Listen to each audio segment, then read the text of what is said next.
I'm fly, yes, I'm high, yes. Everyone that get to this guy, yes. Go out tonight, I just might, yes. Style cleaner than yours, so don't buy, yes. I'm so debonair, so debonair. I'm so debonair, so debonair. I'm so debonair, so debonair. I'm so debonair, so debonair. Here we are. Hello, everyone. Hello, everyone. Oh, we kind of matching a little bit. That's what I said earlier. I said because my mic kept going out. So I said that earlier. I was like, bro, we got on orange and we didn't even mean to do it together. We didn't even plan it. So that's a cool thing. So yeah, let me just put this little banner up real quick, just a little cute one, just a little something. Let me pull the comments up since I'm in charge of those when they do come in. So yeah, thank you guys for joining us. Okay. So Dad has been on my channel a few times, or we've been together a few times. You guys need to go check us out on our last review of Married to Medicine. The reunion is streaming on both of our channels. So make sure that you are subscribed to both of our channels. Make sure you're liking it on my channel today. He's not streaming from his channel today, but that's okay. I'm trying to get on my brother's heels with his subscribers. he's still growing his channel. I don't care if you got 1 million followers, you're still going to grow that channel, right? Absolutely. Okay. So how are you doing today, brother? What's going on with you? I'm good. I'm dealing with the people from the Married to Medicine community right now over on Twitter. Yeah, they are like have been blowing up my Twitter page since I started reviewing Married to Medicine. So, that's a good thing. I started a new hashtag Simone Unhinged Simone, and so it's just been going crazy over there. Yikes. Okay, you heard it here first where it came from. Simone, please don't be mad. I mean, it's just something, that's been said about you. It's not our fault, okay? It's not our fault. we watched it on TV, so okay. And then you reposted it for all people to see it over and over and over again, in that order as well. So yeah, y'all, we are here for the Belle Collective. Like I said, the recap of season 7, episode 6, Girls Trippin'. So we gonna get right into these notes. Have you been watching the whole season? You're all caught up. I've been watching the whole season. I gotta watch for my man Glenn. Make sure they treating him right. You're right. You said that to me. You said that. I ain't gonna hold you. That's why he is really here to have Glenn's back. That's what he told me. So I got you, Glenn. That's why I had to have him on my channel today, because clearly it's gonna be a key. We got one of Glenn's cheerleaders here, okay? So let's get into it. So Latrice is hosting a giveaway, a give back to the community during these tough times. Y'all already know the community is not okay. Shout out to Bondi Blue, but it's not okay because literally gas is high as giraffes, you know what? And food is just as high. So it really is hard times. And don't forget, there's a war going on. So sheesh. And they give away some really good stuff too. Yes, and I'm gonna get into that too. So the event is at Taste, and I said this before. I love the way they're that Taste, the way they spelled it. I mean, of course, it's the regular way it's spelled, but I like the way it's all caps and then a little e. I just think that's so cute. So when I write it in my notes, that's what it looks like, all caps, little e. That's why I had to just speak on it one more time. So so she's having an event at Taste. And she's gonna give a box of goodies. I'm gonna call them goodies to per family, and they're expecting at least, I think, about at least 50 people. So there's like a half a gallon of milk. There's like cornbread, fruit, I'm like, okay, that's my that put me on. I pulled up on my phone so I can share real quick. My bad. Yes, I'm gonna tell you that. I literally gonna tell you, because since you're not streaming, you gotta post all your socials real quick so they can come see you. So yeah, there's cornbread, there's milk, there's fruit, there's some canned goods, there's bread, there's eggs. They even had little packages of I don't know if that was ground beef or if it was a breakfast sausage, but it was still a little package of sealed meat and some little other goodies that was in there. So I was very happy to see it. Not for nothing. I'm not even mad when you get the off brand and the great value and all of that stuff. But they had Jiffy brand cornbread mix. You know what I'm saying? I mean, I don't know if there's another cornbread mix out there. I don't know why people be hating on Jiffy like that. No, Jiffy is the main cornbread. So I said they had the Jiffy there. Yeah. So I'm saying they didn't have off-brand stuff. I saw name brand stuff in there. So I was like, okay. And eggs are really expensive. They had a dozen of eggs in there. So yeah, it was really I wish I could have put up for some of them eggs now. Come on now. Now see here's the thing with me. I have 2 refrigerators, so I buy the did you sneeze? Bless you if you did, but I buy the box eggs with the 60 count because I can put the box in the back still. Yeah, so that's but if I didn't have that, I wouldn't have no room to have no 60 thing of eggs. That's crazy. So yeah, I'm with you though, because eggs are expensive. Mm-hmm. So Latrice comes from humble beginnings. If anybody didn't know that, you guys, if y'all don't know, Latrice sold hair out of her car before she became the empress of hair extensions, right?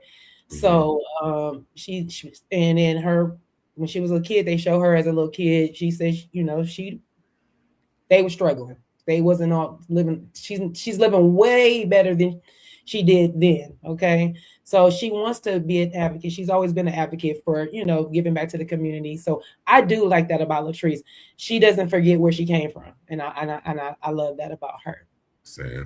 Latrice is actually one of my favorite people on this show. Same for me too, bro. Because I always I don't even want to call her the underdog. The only reason I would call her that is because I felt like Lateshia is the one that brought the collective to the show. She was like the front runner, the forefront, and because Latrice is the younger one of was me. Okay, that was all right, Bookie. Do your thing. And so she's the youngest one in the group. Same with Forehead, Megaminds. Ashley. I'm trying to think of anybody else. The younger housewives, the younger girls, they always get pushed to the side or as if they don't have that much to bring to the table.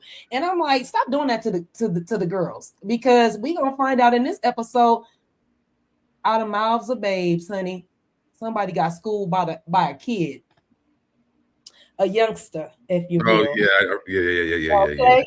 Yes. Okay. So what I'm saying is stop doing that. And what I'm saying is I've always been a fan of Latrice, because I feel like they kind of was pushing her back, and then her and Marie was always into it. And I feel like Marie was bullying her for a little bit. Just my opinion. She was. No, Marie definitely was bullying her. Okay, because I'm like, I don't know. And that's my opinion. Do you like Marie? I'm sorry to cut into this. Do you like Marie's confessional look? Oh, I don't like that dress. The pink one. I don't like, with the two. You know what? It doesn't cinch her waist in, and I know her waist is cingy in, so it's making her look like SpongeBob SquarePants. So I'm like, who designed this, and why did you put this on? I thought the same thing. Oh my gosh. Okay, yeah. So yeah, it's not pleasing to the eye, her sitting down. Now maybe it looks good when she stands up because she sips and dips at the bottom. It reminds me of something like my grandmother used to use when she was sewing, and she put her pins in it, like a pin cushion. Like she had 2 pin cushions on over top of her boobs. Mm-hmm. And I hate it. I'm like, why did you pick this to wear? I didn't like it. I like the color on her though. Yeah, the pink looks good on her. Like, it's not the color, it's just the dress is ugly as hell. Yeah, the dress, it's the design, the circular parts, and then it goes straight, and then it's too straight. I'm like, wait a minute, what am I looking It at looks right like now? something from like the 80s. It is giving some kind of. It almost looks like it wants to flare and be floaty. It feel like Mm-hmm. it's like right here it would be like this, and then it would just float and be all airy at the bottom. So it is. You're right. It's giving an old school feel. Oh, So shout out to all. the candy shop for liking the post too, by the way. Sorry. Oh, that's my girl. Hey, Candy Shop. I love my girl. No, I'm coming out there, so maybe we need to all hook up again. Oh, yeah. We have to take you to our favorite place. You absolutely need to take me to your favorite place. Okay, In the let's candy let's. shop, we got one place we be going to all the time. Okay, so y'all heard it here first, and I'm making sure because when I come back, and if I come back, I will be in Georgia for 10 days. If I come back and I didn't go, somebody going to the corner and getting put on punishment. No, You I'm know, gonna get no. I'm gonna get no on them. we were supposed to have my birthday that time, but we.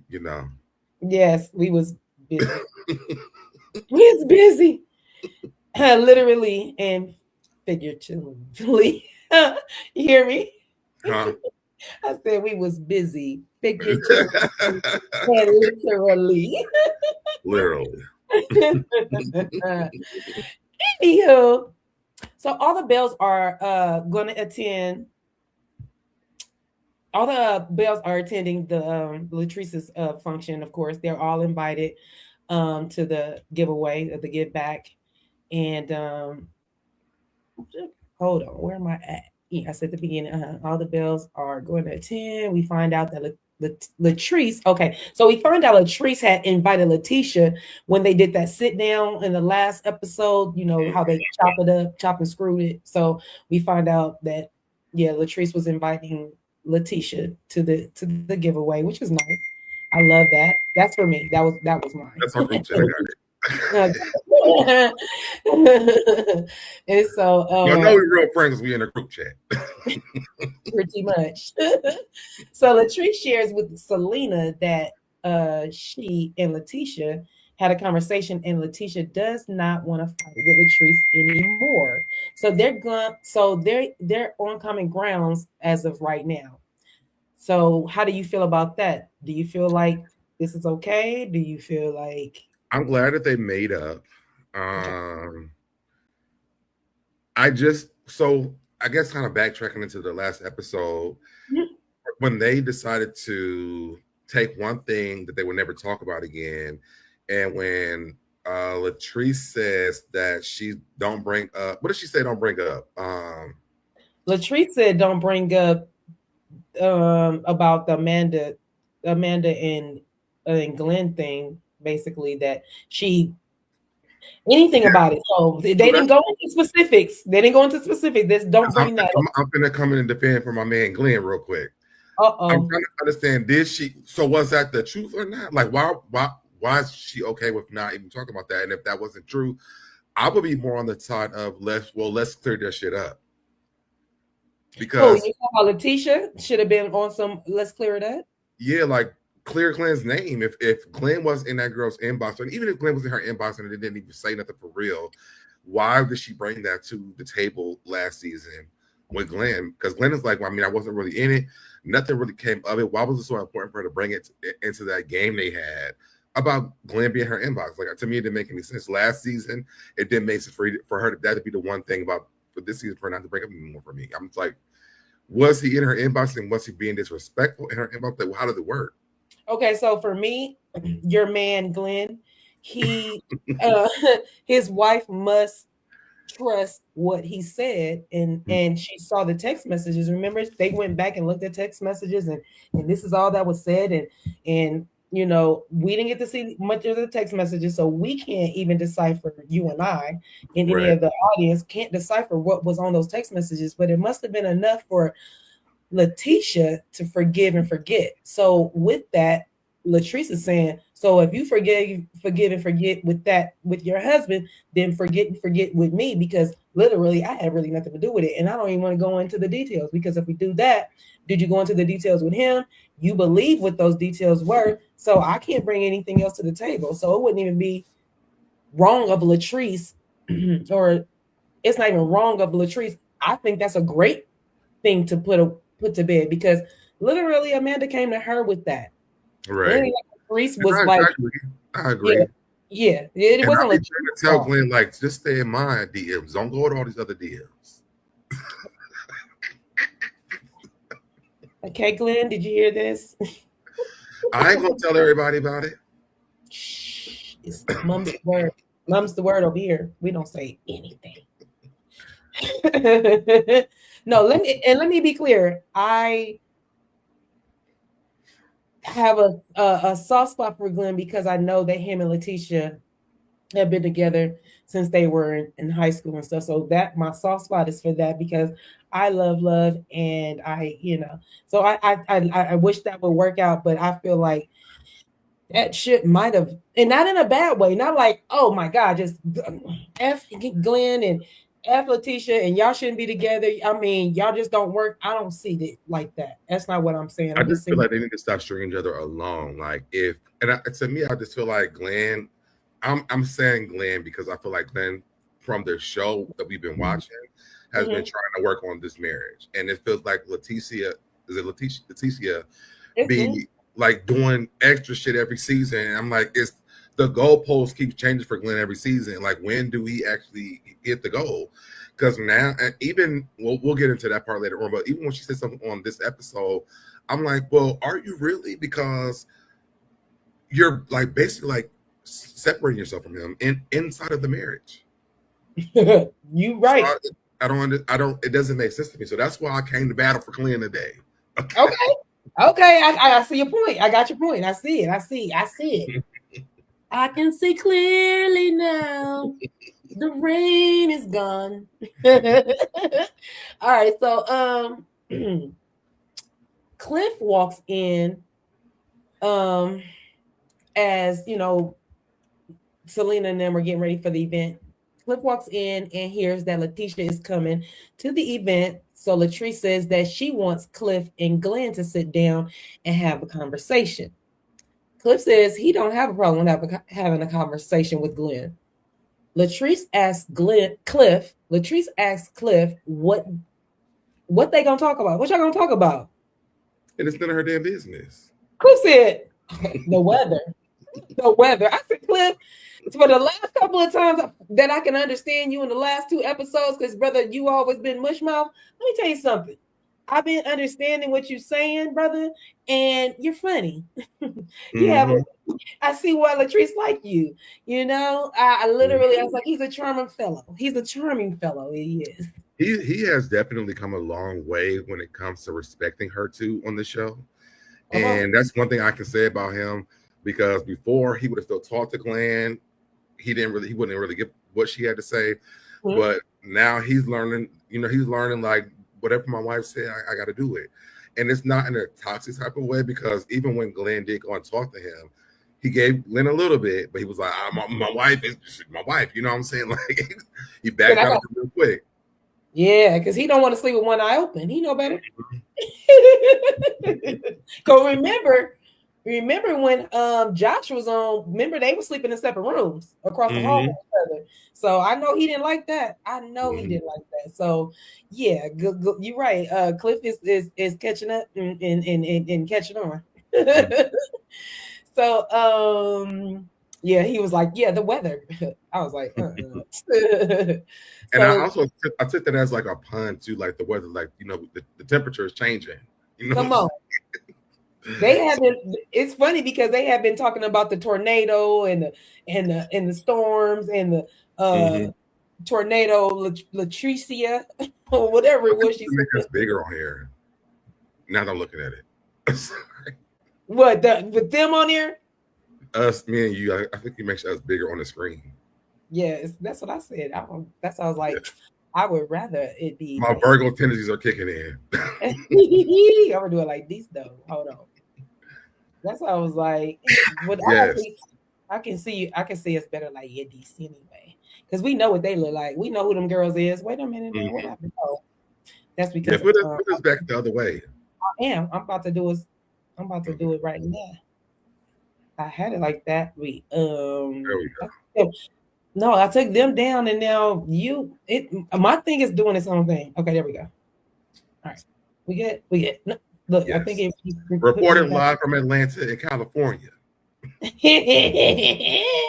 Period. Do you hear me? Let me put my nose back up because yes, we are anchor to anchor. You see me in California. You see my background. This is what I usually when I do my bell collective. I put them in this color, and I put them when I do my Married to Medicine. I put blue behind me. I don't know why I do them in blue, but I do. Okay. Cliff wants to know from Glenn. Wait, hold on. Latrice asked Cliff. Oh yeah, okay. So Cliff wants to know from Glenn what happened at Selena's party. And some time has passed now, so the emotions won't be so high. They won't be so flaring, right? Mm-hmm. I feel Hey, like Harold. What'd you say? I was saying hey to Harold in the chat. What's up, Harold? My guy. So anyway, sorry, I have to go off because I can see myself ticking, and I ain't got time for that. I ain't nobody got time for the tic tac and the ticky tock. We ain't got time. So anyway, some time has passed, like I said, so it's less emotional. Latrice event is getting ready to start, so that's why. I'm sorry, y'all. That didn't just happen. How did I just? No, we had Glenn and Yeah, I don't know why. I know why. How did I jump? No, I don't think we're there yet because we're still at the part. No, we're still there. So that delete the part that I just said about Glenn and I don't know why that's there. That didn't happen yet. I think they discussed that they were gonna that she. Oh wanted. Yeah, you did because you said that Latrice said that Glenn was coming. Latrice said her that he was coming. Yes, I'm like I don't know why sometimes my stuff be jumping around. My bad. So anyway, Latrice has teamed up with Walmart, which is great, and the Legacy Foundation. Oh, I didn't hear that part. Okay, that makes sense. Yeah, she teamed up with Walmart, the Legacy Foundation, and then there was news coverage there, and then the state representative had attended as well. So yeah, it was big. That's why, yeah. If you looked at the back poster where their backdrop, you can see all the people that were involved. So that was a nice touch as well. But and then they pretty much said that Latrice is a big deal in Alabama. She's the best of the best. I believe she is. I mean, because she's like one of the first people to have hair extensions in a vending machine or something like that. Yes, absolutely. So I think she really is a big deal there. So I believe that. Yes. I really do love me some Latrice. I like I said, she always get a bad rap. She's really beautiful. Like I just love everything about her. I hated the way that her husband treated her. I can never remember that man's name. Cliff. I hated the way that Cliff treated her like the first few seasons, but now that she's becoming into her own and like he's respecting her on the show, I love her even more because I just feel like one, she's so young, and she has this business that's thriving, and I love all that about her. Like I just feel like she's a dope person, and I think I would be a friend person if I knew her in real life. No, literally that and that's how I kind of measured the people that I watch. I measure them as if I could be cool with them or not. And not that they just won't be my favorite if I wouldn't be cool with them. It's not like, oh no, I hate them. It's not like that. It's just like the ones that are my favorite is the ones that I would want to hang out with. And I think they would hang out with me and we would get along very well. Yeah. So yeah, I agree with all that. All right. So at the event, they had the cars drive up on one side of Taste, like a drive-through, and then just go around. Because remember, both her properties, both her businesses are on the same property, so you can literally go on each side of Taste and go to the back to get to. They was coming from the back side of Taste, or were they coming from her? Because I thought the hair salon, I thought the salon was in the front and Taste was in the back. Well, maybe that's the front of Taste is in the back then, because it looked like the front of the building. Yeah, it did. That's what I'm like, thinking about it. Either way, they pulled up and they did it like a drive-through, and they were able to load up. Nobody had to get out their cars or anything. Everybody got one box. They either got it in a trunk. Did you notice that everybody did not get one box? Some people got two. But I think that they may have taken surveys of people who came through. Like, I really think this is really playing out very well, because some people did not get one box. They was putting two boxes in some cars that I see on. I was watching it, and I heard them say one box, but I did see some people who had two. Yeah, I heard Timber say one box. Mm-hmm. But so I wonder if they had like a conversation before, or people that was on the list that came, like their needs, like. Oh yeah, then maybe somebody that they're picking it up for, and this person can't pick it. Okay, like a neighbor, or yeah, and it's on file, it's on record. You right about that. That could have happened. And so yeah, but they helped out a lot of families. I don't know how many. It looked like I said it could have been 50, it could have been less, but however many it was, those families were very happy to see those ladies and gentlemen helping, and it went off without a hitch, and it was really nice. I thought that was really a nice touch. Lateshia ends up making it to the event. She came with a little basket of goodies as well. I was like, girl, you're gonna have to get us and go Joshy, because you missed the event. I'm just playing. She didn't miss the event. Marie missed the event a little bit, but no, I'm just joking. Yeah. She literally she was there because she was able to talk to the people and everything. So she came up with a little basket of stuff. She said she was feeling a little weird because she hadn't been to Taste in a minute since her and Latrice had fell out. And so but she definitely was there to support Latrice. So that was good. That's always a good thing, especially if we talking about we put it all on the table. We put the most hurtful thing to date on the table, and we leaving it there. I mean, that was a good thing. I like to see. Well, we skipped ahead on that conversation, but yeah. I did. Oh, my bad. Oh no, that was last episode. You're right. Yeah, I was like, I did. I don't think so. Okay, but that's good. And sometimes they be talking about the same thing, so it does feel like that it mirrors together. So Latrice and Lateshia are both on board with getting Glenn and Cliff to have a conversation. Lateshia says she hasn't spoke to Glenn since her photo shoot, but she did invite him to stop by Taste before they go out to dinner. So you think that's weird? That I wonder how many days it had been since they had not talked about that. It couldn't have been. It must have been like the next day, or maybe 2 days. Because how do you not talk about that? I would have had to wring his neck while talking to him. But nevertheless, she said I don't feel like she shares a lot with him all the time, though. She what?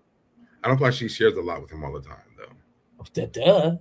I think like with like the girl stuff, like she probably doesn't go home and tell him that, because it's like you probably don't want to hear it. He probably want to know, am I allowed to talk to Glenn yet again or no? What do you want to know? That's true. So we also find out about Tambra's dad, and that he's doing a little bit better. Latrice, we found out Latrice had been calling Tambra every day, a couple of times a day. Literally, that's what Tambra said, and that she really appreciated Latrice doing that. That's why she was there to support Latrice for her event. Mm-hmm. Do we know? What's up to the designs in the chat?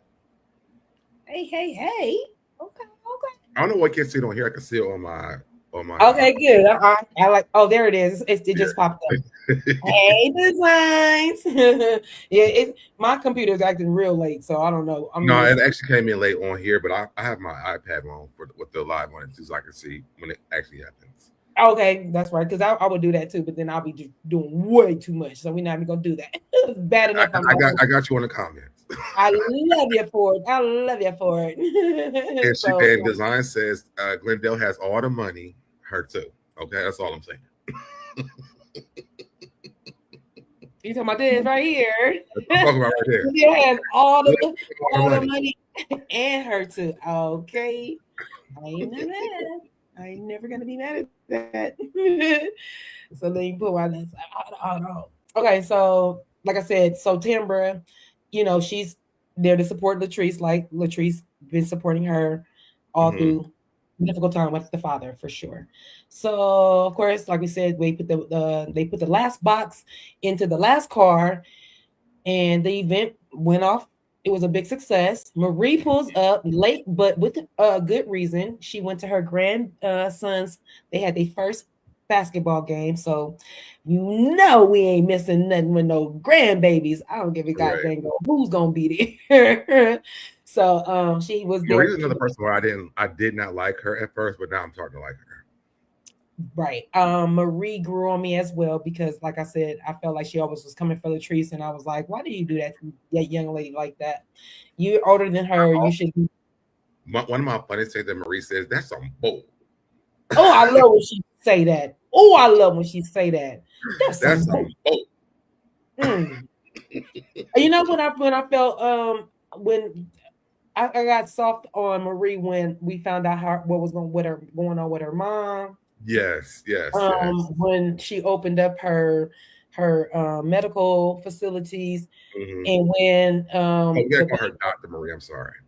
Exactly. With the respect of Dr. Marie, we so sorry, Dr. Marie Monroe. And so and then when she got the pow done to the house, and we don't know still what happened, and all that, those things was like, oh, wait a minute. Don't be coming for the bill that hard now. Hold on. I might not care for her, but I don't want her to nothing like that to happen, you know? And I appreciated her sharing her story with that because, I mean, it humanizes her because I'm like, oh, she just was being rude all the time. So, yeah. But when she shared that, it kind of leveled out with her for me. And so now, like when I do watch the show, outside of that dress that she wears in confessionals, I love her. So that dress is horrible. I hate that dress. I do too. And that's so funny because I thought I was the only one. And it like when they put it on, it's like my eyeballs go directly to the midsection of that dress. Yes. Like, oh my God. Yes. Why y'all do me like this? My eyeballs, they hurt. I don't like it. Stop it. I just like kind of look away. It used to be her hair, but now it's like, dang, eyeballs to the midsection. I can't stop. But she did come with a trunk full of goodies as well. You know, the ladies had to clown her like when she popped her trunk about the food gone, you're not getting that. She like, girl, I'm dropping off food. Knock it off, y'all. Knock it off. So Marie was excited to see and surprised to see that Lateshia and Latrice were. Well, Lateshia was there at Taste. Yeah, because who would have thunk?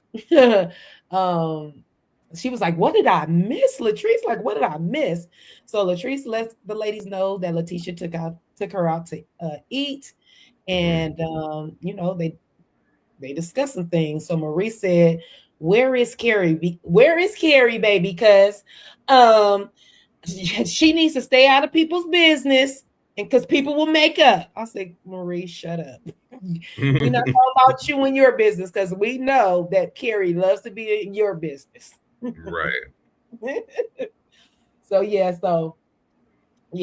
she wanted to put Kerri on blast. Kerri was somewhere in that. She was out there with you somewhere, out in Atlanta, chilling, doing something that we don't know because Latrice being the youngest with more accolades in the group, Marie, Kerri equally, Selena and Lateshia equally. Okay, clocking. But we talked about this earlier. Okay, that's true though. So Lateshia tells the ladies that you know it's bigger than us. It's been bigger than me and Latrice, and so we're gonna have to do something. We're gonna do something big. We're gonna do something for the Bells, and we'll let you guys know what it's gonna be. She's like, but at the end of the day, they really need to figure out why the Bell Collective came together and how they can reset. I said, boy, Lateshia, you act like you got something to hide because you've been wanting to reset, replay, redo. Well, you just said why she wants to do this, to be honest. She wanted to put these bitches back in line because she started this shit. So, no, that's the only reason why they're having this. Okay. She like, y'all forgot who the HBIC in charge was. And it's me. I put this group together, and this is why we all here. And even when we get to the end, I'm going to reiterate this again when we get down to Tambra. But this is why we're having this meeting, because the bitches is not in line for her right now, and she need to get them back in line. I got you. I see it too. I do see it. Yeah, I can see. I can, like I said it. I can see it clearly now. The rain is gone. So yeah, so they are going to bury their differences. So she wants them to dress like they're going to a funeral. Right? I feel two ways about that. I feel like, okay, that's cool and everything that you trying to, bury the hatchet and trying to start anew. But I'm like, do we really have to go so far? She ain't popped up yet, so I'll say hi when she comes all the way up. I don't know why it's so delayed on StreamYard. I can see it. I just let you know StreamYard be tripping. If YouTube is catching it before StreamYard, I'm streaming through StreamYard. How does that happen? Hey Ray, I haven't seen you yet, but I'm sure you're there because my bro said so. Hey Ray, thank you for joining us. I love you, gal. And so, like, literally, I was like, I don't know. I feel like that's so down and drab, and I was like, we can't go celebrate. And why won't we do it? Why wouldn't you throw a brunch, Lateshia? That's what you're known to do. I don't want Lateshia to throw another brunch ever. I really don't. Okay. I understood the funeral, like we're letting these things go. I also understood why Lateshia did this. It's like, dead to all these new trying to be in charge. I'm the HBIC up in here, so we're gonna have a funeral for all y'all who thought y'all was gonna be ahead of me and run this shit. No, I'll run this shit. So a funeral, and I don't even know if Latrice knew what she was doing, but she set her up for, listen, let's get these hoes back in line. That's what I got from it. Okay. I wonder why this still haven't popped up in the comments. Me too. I was looking at the same thing, but it probably is could be my computer. I don't know. Now you see what I be going through when I be on and singing in the background. That's why I be over here in the background because I be like, I'm not about to do it with my computer. You're not gonna stop what I got going on. The show must go on. I got you with the comments. I know you do. I actually was gonna pull it up just so so that I can just at least know that people are there. But thank you. I really appreciate it because, like I said, you see it haven't even popped up yet. Yeah, it still hasn't. And even the design just posted, she says, or I don't know if the design says, brunches are played, but when your house isn't in order. We'll see. And then there's that. And I do, so that's why I want to pull my own thing up so I can see it as well. So yeah, no, you're absolutely correct. Design, like, literally, brunches are played, and especially, never mind, I'm gonna say for their age, but that's our age, that's my age. But hey, that's our thing. Maybe that's a thing down there because remember they're the Southern Belles. That might not be our thing. I'm a California girl. That's brunches to me still. I don't know. We don't get dressed up like that. Yeah, I love a good brunch, but I do too. I mean, I don't have to get dressed up. That Lateshia be throwing, they don't ever end well. So like, not throwing them. And then we had a brunch for my 40th. Yes, we did. It was delicious. It was delicious. It was. Shout out to all of y'all. You, Nola, Busy, everybody who cooked. Like, shout out to y'all. Yes, Candy Shop came through. We did big. It was fun. It was fun times. Yeah. So none of the girls, like I was saying about this dang on fume they about to have, none of the girls are enthused about dressing up for no fume. That just doesn't sound like happy. Right. It's time for Tambra and Selena to leave Taste. The event is over, right? So Cliff, Latrice, and Lateshia are sitting down. Lateshia says, it's been a while since I've been in Taste. I haven't been here in a minute. The last time, I guess, time. Hold on, real quick. You see it's all coming through now? Mine ain't. It's not coming through up on my stuff. That's all. You don't see the comments on here now? The last comment I see it. Oh, I only see designs though. I don't see Ray Ray's at all. She's the 3 up. 1, 2. She's the third one up. Oh, there she is. Okay. Yeah. Okay. Y'all, I said, literally, the comments are coming through really it's slow. so funny. Look, she the only one that put a cutie in there, and I'm like, I don't see it. I don't see it. My bad, right. Hello. But Yes, I baby. got you. I'm watching y'all on my iPad, so I got y'all's comments. Cool. Okay, so yeah, at that time, she was like, yeah, we haven't been out. Me and Glenn ain't been out since we've been at the last time we've been at Taste or whatever. And that's when I say that was good. Oh, that Oh, came through. she was like, yeah, that was me and Glenn. This was me and Glenn's spot. Latrice was like, welcome back. And in walks Glenn, yo man. Round of applause for your man. Okay, let's be clear. Come through, Glenn. Glenn gives Latrice a hug and a little side hug, which was that was something. And they both had smiles on their face, but they literally he gave her a side hug, and then he shook he shook Unc's hand, he shook Cliff's hand with both his hands. I said, yeah, you missed Cliff. He missed Cliff. I said, you want to hug him so bad, you had to take both your hands and shake his hand with, right? I ain't mad. He says it feels a little weird, but everyone has smiles on their faces, so that was cool. Latrice says she wants Glenn and Cliff to talk one-on-one, like Lateshia and she did. So the ladies dismissed themselves. Glenn said, oh, y'all talked already? Latrice said, oh, you didn't tell him that we talked? I was like, y'all already getting on my damn nerve. Get out of here. Get the hell out of here for y'all mess everything up with y'all non-verbal asses right now.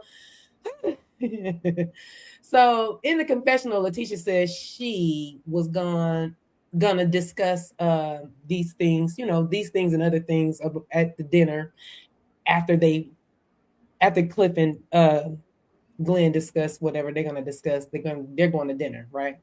So she says she's kind of dreading it because she knows how Glenn is with serious conversations. So your man don't know how to have serious conversations, Deb? I feel like she doesn't think they can have serious conversations. I think that Glenn has been happy with them for so damn long that she doesn't comprehend that they're having serious conversations, because we're talking about a talk show that she's having, which is not a serious conversation. We're talking about her brand, who's not a serious conversation. Her brand is on the show. And for who? For serious conversation for who? Huh? It's not a serious conversation for who? It's not a serious Do you really think that Lateshia is going to have a damn talk show? She wants to be Oprah's niece. Let's be real. We're not. No one's tuning into Lateshia having a talk show. This Jackie Christie got a talk show too. You ever seen it? Nope. So, I don't think. I feel like Glenn is trying to be realistic, and we're watching her not be realistic. And so Glenn is not trying to shit on her, her dreams of things. And again, if she would have come to YouTube and had a show, people would probably watch it. But who said he wasn't coming to YouTube? Who said when you shopping around, you shopping it around? You think they're trying to really go syndication? We would already see it if that was the case, right? Dr. Heavenly has a talk show. We see it. Didn't Wendy Osefo have a? Never mind. Kenya Moore has a talk show. Candy Burris has a talk show. Remember Wendy? Not to flip around, but didn't Wendy had a whole set she was trying to do and everything? Yes. Yeah, you're right. You're absolutely right there when I think about it. You're right. All right, go ahead. Continue your point. Ray says Lateshia is smarter than her husband, and she's bored as his wife. Now hold on, Ray. I'm gonna go on camera. I just wanted y'all to know I'm really here. Go ahead, brother. Because I don't think that this is true. What I think is that Glenn is fighting for a marriage that they're supposed to be having, because she pushes this bar back every freaking season about her husband or being a wife and a husband together. Is she smarter than Glenn? That might be true. Okay. But in this instance of their marriage, no, I don't feel like she is. I feel like if she's saying if we're saying that, if he's saying that they have a serious conversation, well, what is a serious conversation? Because we're talking about Lateshia having a talk show. She wanted to go down there and onto what's the name of the street? Cutie, that they're supposed to be rebuilding. Oh God, why did Bill Street come to my head? But I was about oh my gosh, why is I can't they gonna put it in the chat. Ray will put it in the chat. I know she will. I can't even think right now. But I know what street you're talking about. Akeisha got something on the street before Parish. she did. Yes, Ray did it. Parish. Thank you. Chat. She was trying to rebuild that, but she couldn't even do that. You know, again, Akeisha came and did it. So for me, when she's somehow having a serious conversation with Glenn, I feel like Glenn is having those conversations with her behind closed doors. Baby, a television, a talk show is probably never going to happen. Rebuilding Fair Street ain't going to really happen for you because you don't have that for you. And so those for me will be the things that the real conversation that she said he don't want to have with her will be those conversations, because he's like, no, I'm going to be realistic with you, but they're not realistic to her in her own mind. Because again, she's recording this show. She's gonna let this man disrespect her husband. And I can talk about this because this was from last episode. When she let that man first disrespect Glenn, I'm like, is she okay? Because there was no reason for that man to disrespect Glenn. And I'm like, take your purse and get in your car and go home. I already know why he got this. The reason why Glenn got disrespectful, and we're gonna get into it on this. No, I'm talking about first disrespect. No, I'm saying the reason why first disrespected Glenn and anybody else, because Glenn is going to say he feels like a lot of them have, and the reason why they are, and the reason why he feels that way is because Tisha is oversharing the people that she should not be oversharing with. And so they are forming an opinion about her husband, and what you should not do is do that, because once you do that, you can't reel back what you said to these people, and they can't forget what you said, and you must forgive and forget with your husband, but they will not. And so you can't pick and choose how they choose to disrespect your husband, disrespect your husband, treat your husband, whatever the case may be. I don't think it's right. I just think, Lateshia, it did come from you. But we're gonna get into some things. We're gonna get into that because that's literally a point in a conversation that's gonna be had when they go to dinner. Because Ray says it could be that he sees Glendale as a clown, like a lot of us do. Well, I don't see Glendale as a clown. Well, okay. Ray, again, you making another point of mine. We're gonna be talking about it when he refers to sexual chocolate. He wasn't saying that in a girl, because he wasn't saying that because Glenn is a fine, sexy thing. If we go back and think about it, sexual chocolate was a man that thought he was all that, and everybody had to be looking at him like he was damn crazy. So when he called him that, he was clowning this out of him. But we're gonna get into some things when we get there. We'll get there. When he called him sexual chocolate, first of all, get up off my name like that. But second of all, I don't know why we didn't hear Lateshia say nothing, because I would have been pinging. She didn't say nothing. Hold up, homie. I would have see, but I'm ghetto, so let me shut up. I'm not gonna say nothing else about what I would have did. She didn't say nothing, and that's why but that's why they can't have serious conversations, because even in a moment like this, she can't stand up and say to first of all, sexual chocolate. What you mean? Yeah, let me pull your coattail. Let me holler at you for a second. Yeah, I agree. Yeah, that's crazy. Because I would have went off. I would have went off too. That's when y'all would have saw BP Lateshia on the damn show. That's why I told you that she opened that. She put that can of worms out there. It's opened up, and she can't stop it. There's nothing. But you're also right. It is because she overshares with them people. Oh yeah. And she shouldn't. I could see her doing it with like Marie.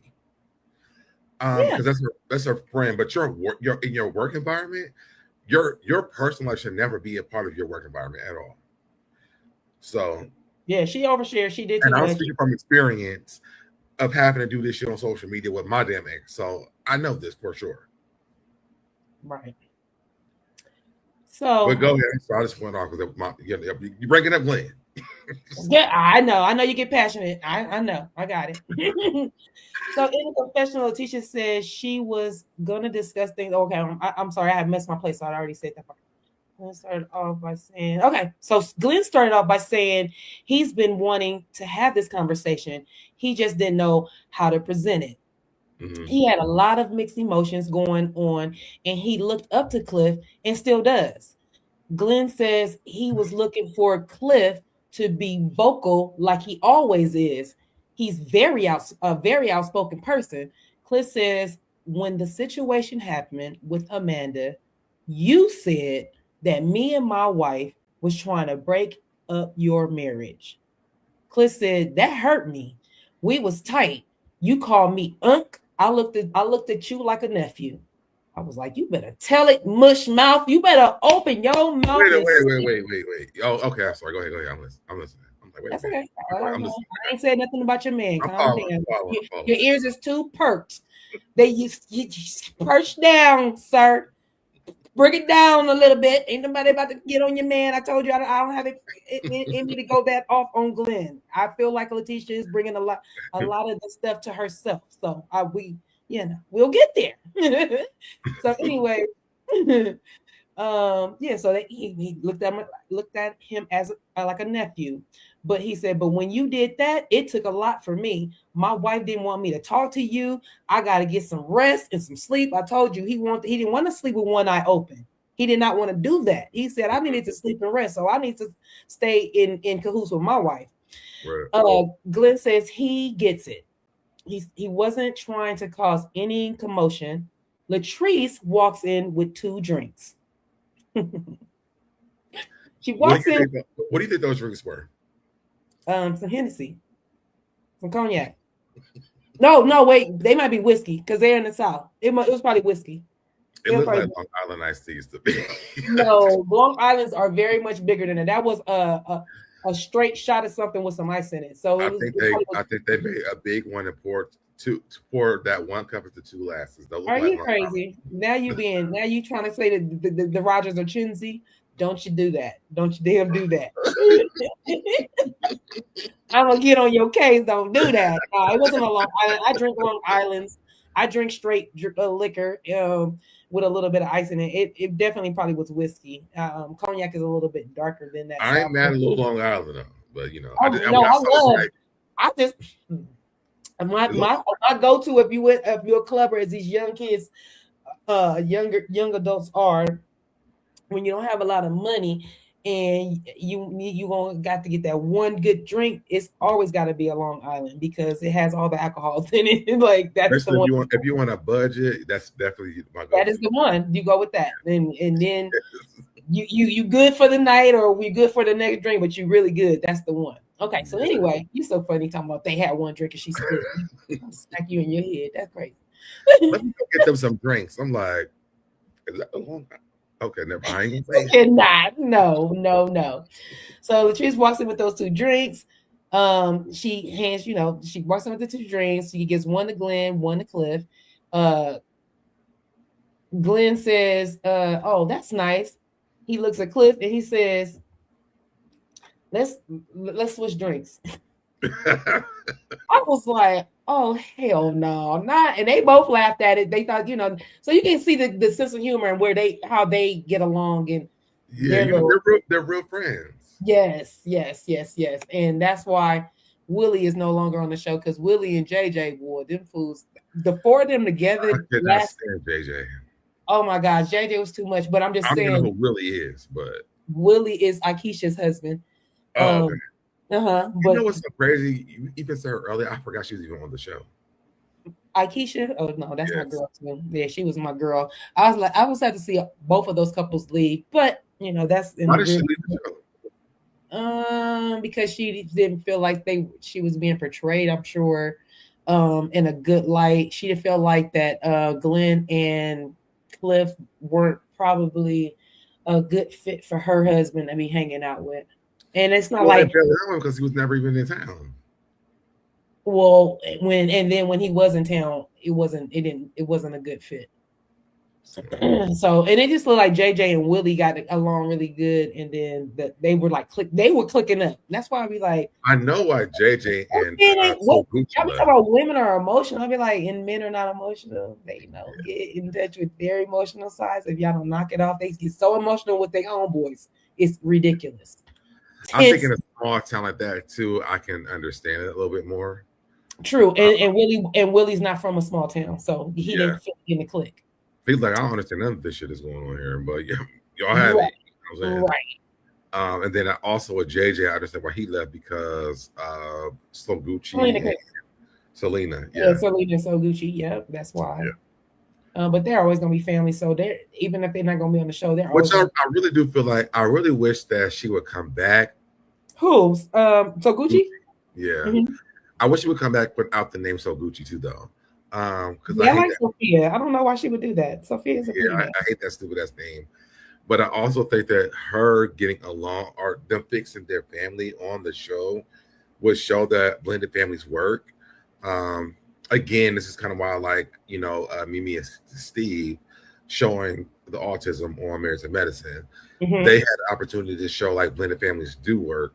And yes, there are issues. We've seen the issues, but when do y'all fix it? Hello. Somebody got to step it up.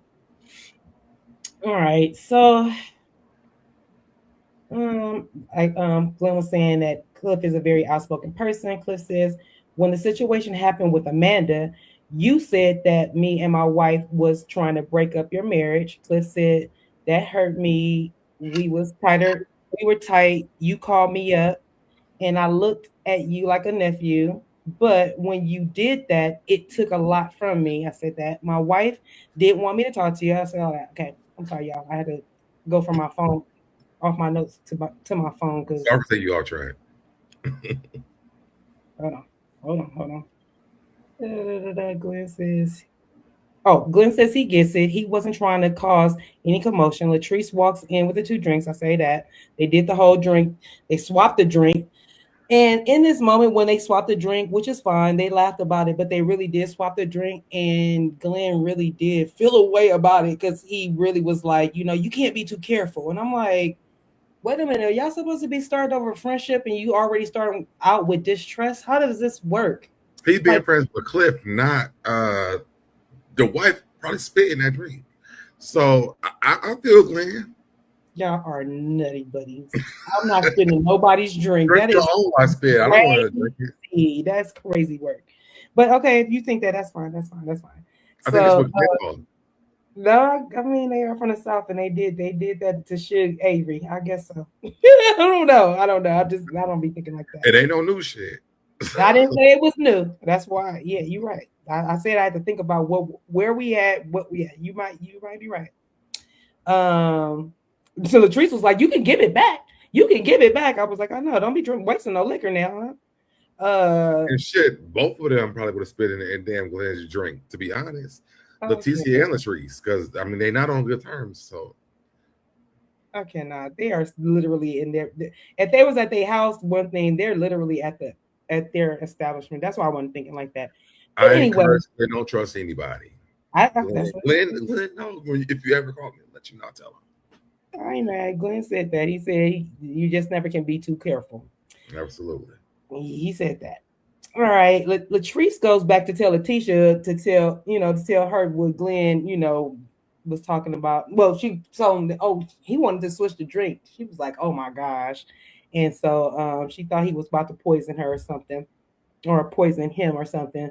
Tisha want to know what's the energy like with the guys in there. Latrice is like, they in there laughing. They probably had like 2 minutes of serious talking, and then they back to how they used to be. Mm-hmm. Laughter. Real quick. So Design says, and Willie did say this, and this made me laugh so bad.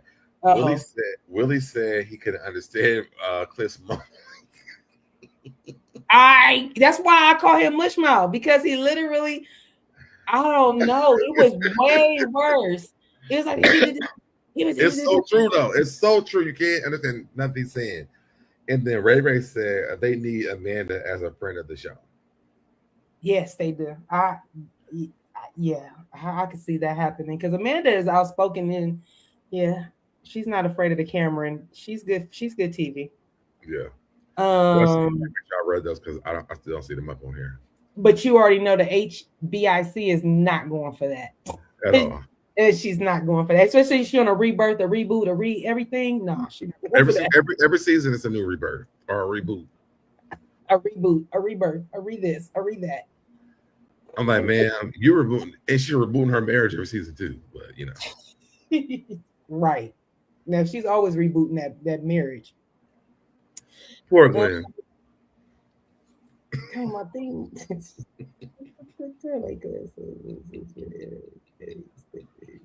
Man, why does my thing keep moving like that? Hold on, guys. Okay, here we go. While we wait on Cutie, y'all, I'm here for justice for Glenn. Just letting y'all know in the chat, in case y'all don't know already, I'm here for the justice of Glenn. Okay, well, here go the drinks. Okay. So yeah, Latrice and Lateshia, they basically are, you know, they find out that the guys are in there. They're having I guess, a powwow. They're good, and Latrice. Wait, hold on. Tisha wants to know. Yeah, the energy. I tried to say that Latrice. Trying to get to their conversation. Lateshia was tickled. Oh, yeah, Lateshia was tickled about how Latrice was able to have Cliff not talk to Glenn. She was like, I mean, you really told him not to talk to my husband, huh?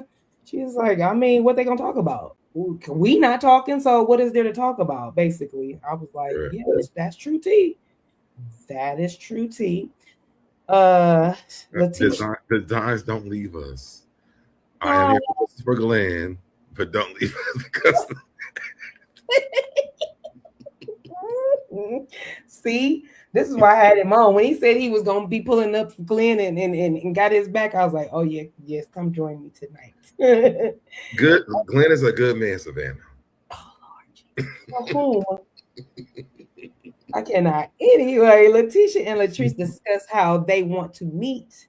I mean, how they want the meeting with the Bells to go. They want to be on the same page. Latrice says she wants them to put everything on the table and leave it there like they did. Cliff says, oh, so now we go back to, because they kept going back and forth with the guys to the girls. Yeah. So Cliff says, I was in Columbia 2,000 miles away. He gets an upsetting phone call from his wife about what happened at Selena's party. Cliff said, I was pissed off about that. Glenn says he was pissed at Glenn says, you was pissed at me? Cliff says, yeah. Latrice said you got all in her face, and I don't know what the truth is. Yeah, she lied. Yeah, I'm sure she lied. Yeah, I don't know. Yeah, I don't know what she said to him. We didn't get to see it, but they were all surrounding her. He was trying to get his wife out of that out of that parking lot. That's what happened. That was it. But that's what I like that Cliff said. He said that. He said, I don't know the truth about that. And that's why he's basically asking Glenn. Glenn said he was protecting his wife. They were surrounding my wife. And I was making sure that she was good. And so give Glenn a point for that, because he was doing that. He was making sure his wife got out of there without them attacking her, because they were Latrice, what was her name? Latrice was trying to fight her. Yeah, she did jump in. Well, she called her a B a couple of times, but at that time, when everybody surrounded her, that was when Lateshia said something to those other two girls, bringing two girls that's not the Bells. I know everything about you and you. So you brought that to yourself, Lateshia, again. You brought those two girls that are not part of the Bell Collective. I know what about you and you. And then so now you didn't brought these two girls, and that one girl came back at you. Oh, I know a lot about you. And now she's walking up on you. And now, see, you can't control what you say and how they gonna take it from you. So yeah, it was a big thing. We all saw that. But Cliff says, I understand if you have to protect your wife. Um, And I'm but glad as I'm far glad as, that he said that and let it go. yeah, he said, but yeah, but as far as me getting into Latrice's face, I never got in Latrice's face. Mm-hmm. I wouldn't. He said I wouldn't do that. I'm not that type of guy. In the confessional, Cliff says now that him and Glenn are on better terms, Glenn needs to take accountability for things he do and not put it on his friends, or he ain't gonna have no friends. I said, you better But tell it. but Glenn did not get in her face. He moved himself around Lateshia to get her Mm-hmm, out of there. He wasn't in her face. So mm-hmm. Glenn should, I mean, not Glenn, what's his name? Cliff should be careful about what he's saying, because if it would have been Latrice, he would have done the same damn thing. Yeah, no, he's saying Glenn still Glenn still was out there to protect his wife. But again, I mean, it can still go back to Lateshia still was saying stuff. Yeah, his You wife was the the one, you the one jumped up and Latrice said bitch to her, and then she ran problem. up on Latrice. So your wife was out there ready His to be wife about was the it. problem. Yeah, she's about to be about it. So I don't know how, you know, what I'm saying is I understand why Glenn did. We didn't get to see him jump in her face. It evidently didn't happen, which is great because I was like, I hope that Glenn didn't go overboard.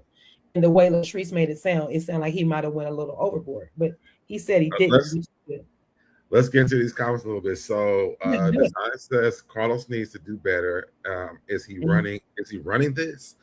Ray says another lie Latrice told. Latrice Design says Latrice needs a real stylist. Her clothes are ill fitting and not sent on her, trying to make Glendale. Wait, what?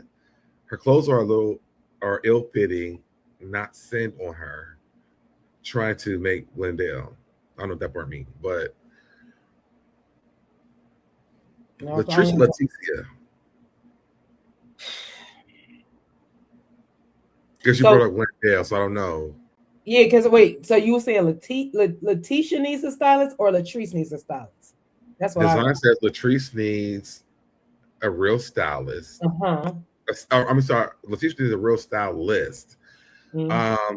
Her clothes are ill-fitting, not sent on her, trying to make Glendale. I don't know what that part means. Okay. Hold on. Her clothes are ill-fitting and not. Oh, that's the same thing. Okay, so this sentence again designs like whatever it meant. But I know. But another lie Latrice told. I'm down for that with Ray. Yeah. And Carlos does need to do better. And because is he running the show? He always, when he's on his show, his Monday Night Lives, he's always talking about his show. So I don't understand the gland of this all. Hold on. Ray says I'm surprised that Latrice wigs look so amateur around the hairline. It's kind of cringy considering she's a boss in the hair game. But guess who's doing her hair? Amanda. Ain't Amanda her stylist?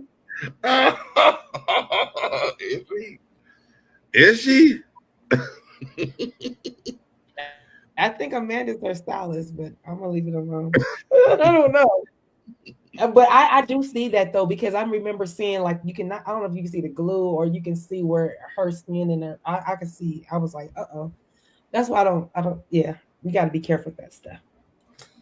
So getting back to my little notes, Glenn tells Cliff lately, everywhere he show up, it's chaos. It's chaos. I said, well then, Glenn, if everywhere you show up is chaos, you might need to look in the mirror, man. I'm just saying. But okay. No, he does not. He does not. Look at him here. His wife is also there, who's causing the chaos because she keeps. Yeah, but he's not unchaos. He's not adding to the chaos. He's not unchaosing it. He is adding to it. He's putting a feather or two on top too. Don't just put it all on Lateshia. She's the one who's telling all their damn business, so it is. I'm the one that told you that. I know, but I'm still saying, if your wife is acting a zip damn fool, he don't even know that his wife is telling all that. Now he does. When we get to the reunion, we gonna know that now. But at the time, he didn't know that, so he didn't know that. But also, I do know. I would understand that fact when I come up to your event that some man named First, which I don't understand why his name is First, I hate that name. with a purse running around calling me sexual chocolate. chocolate, got No. some shit to say about me. No, more than that. No, more than that. Because if you check my last my last review, I said this. I said, who do First think he is asking Lateshia's husband, what you doing here, bruh? Who are you talking to? Who you talking to? I need a reason. You asking her husband, why am I? There is no question why I'm here. I'm her freaking husband. I can be here. I can go stand in that picture if I want to.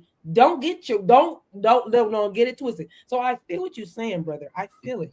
What I'm saying is, he still has to understand it's business. It's business. Design said Glenn had a lot of time on his hands counting that money.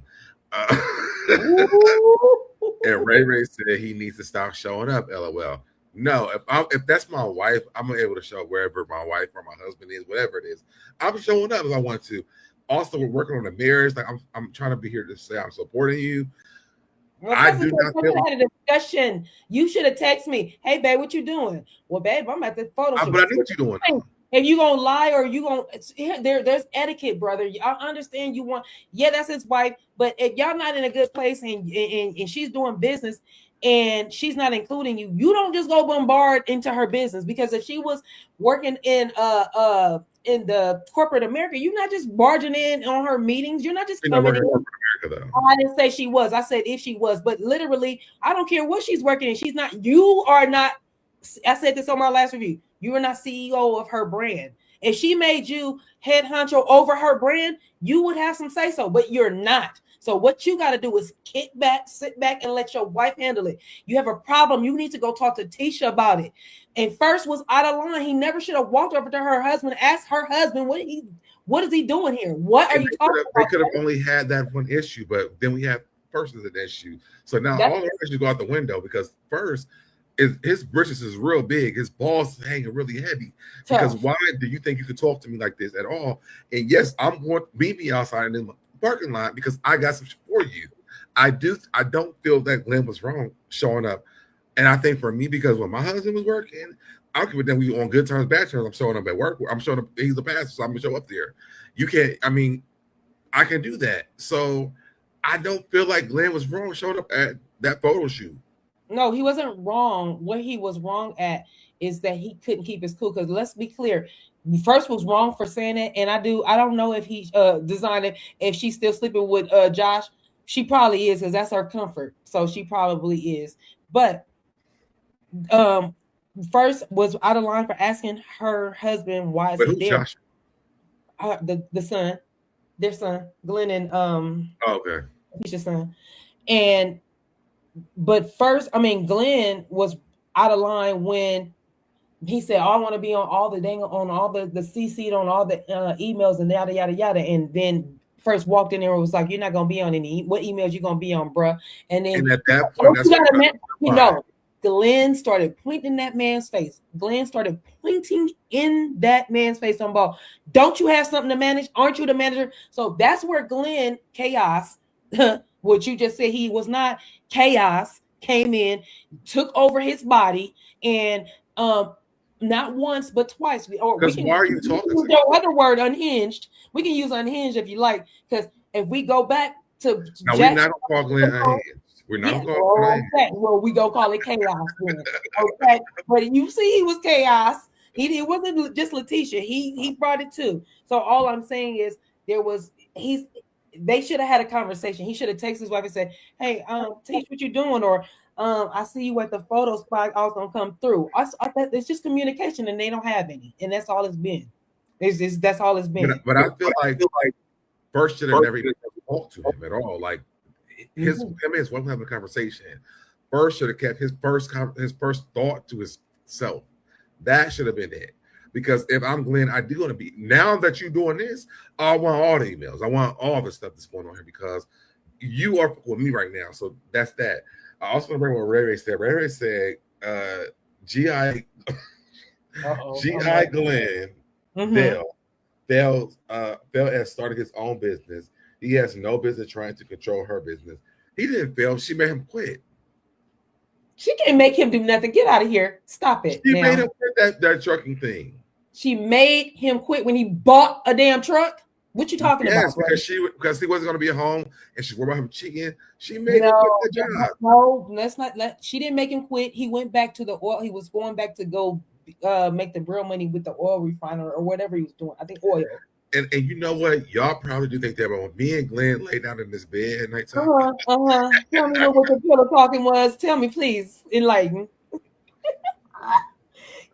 Get back to these. Wait, let me get back to those. Because he's literally telling Glenn, Cliff and Glenn are still talking. And Cliff is trying to tell Glenn is trying to tell Cliff how everywhere he shows up with chaos, right? And so he says, I showed up to Tisha's photo shoot to support her, and her manager name first, of course, start talking sideways to me. They had words, and my wife did not come to my defense. I said, okay, and she didn't. I didn't see her really come to your defense. She literally covered your mouth and just told you to shut up, shut up. This is my team, be quiet. Cliff says, is the manager gay? Glenn says, no. I don't know. He called me sexual chocolate. Glenn said he's not worried about Tisha working with him, though. Glenn said he's never had anybody call him sexual chocolate during an argument. Glenn said, why would he call you such sexual chocolate? Glenn, was your pants too tight?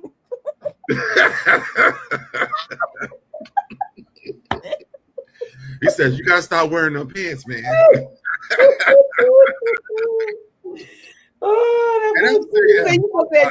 No, Glenn, keep wearing them damn pants. Cliff said, my pants wasn't too tight.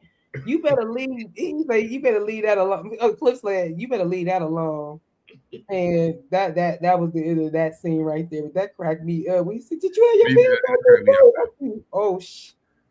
When he said that, it made me die, but also it made me think about why would a man in the middle of a argument call that man sexual chocolate?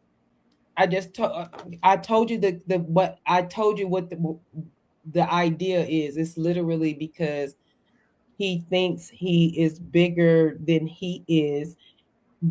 Lateshia has told first too much. So what he is looking at, if you think about the dude he's introducing his group, Sexual Chocolate, right? But if you think about the Eddie Murphy playing the character, the dude that is playing that, and why he's saying that dude was a confused dude that like, remember he kissed Arsenio Hall, and people were not clapping for him, and he like, thank you very much, and all this other shit. Like he had a inflated ego, right?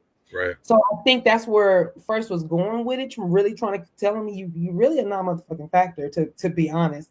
And that's why I'm gonna call you Sexual Chocolate. I think that's more where it was going. But I don't know. We really would have to ask first why would he also go to where they live at and the homosexuality conversation of it all. Oh, see, I don't think that they call it a man no sexual chocolate if you didn't fantasize at some point about this man being the sexy chocolate ass man, because that's what Glenn is. I mean, to be honest, he's a sexy chocolate man, and so and you got your purse on, you strolling down to the parking lot doing your thing first. You're the first gay nigga that ever worked over here, apparently. But you know what I'm saying? For me, I'm not taking what First is saying is like the way you just took it. I'm thinking about where they live at and the homosexuality of it. And First trying to basically shoot his shot at Glenn. And let me tell First something on this live right here. Don't you ever try to shoot a shot at my man again. Because if they gonna get another man, it's gonna be me. And they'll get a man, it's gonna be me. So First, take your ass back, because you will never be the first in Glenn's life. If Glenn gonna get a man, it will be me. Well, see now, y'all see what y'all didn't started. Got my brother all upset about his Glenny poo. Because I know Glenn got some good. I just know it. Oh my God, I can't, because I'm not going to do it. I'm not. You know what? Because I can't comment on that kind of thing. I'm just saying. I can look at that. I'm married, and he's a married man, so I'm never going to comment on that part. But I'm just saying, because he's on a show that we watch. I can look at that man. I can tell that. Is that why Lateshia's so sprung? Is that what you're trying to say? That's why she can't leave him. Okay, that's why. But we can leave it right there. So Marie hangs out with her bonus daughter Amber, who is really she's a little cute as a button. Ain't she cute? I was like, Cedric know how to have some cute kids now. You know how to have some cute kids. Anyway, she's been Marie's been in Amber's life since she was 11 months old. Marie definitely raised her. Amber is home for the holidays, and she enjoys drawing and painting. So they are at a painting studio so they can spend time and catch up. Marie says Cedric and Marie, wait, oh yeah. She's like, Cedric and I broke up the first time because Amber, the first time that they broke up, Amber and Marie stayed close. The bonus daughter, they stayed. They stayed close. They stayed in contact, and she says that she's a real, very important part in Marie's life. They reached out to each other often. I already said that. So, like when they broke up, their relationship never changed. Amber wants to know what's going on with Marie and Cedric, her father, of course. Marie says she is not talking to him. She's not dealing with him. She feels betrayed. She didn't see it coming. Amber says, I did. I was like, see, now. Amber said, it's a pattern with you guys.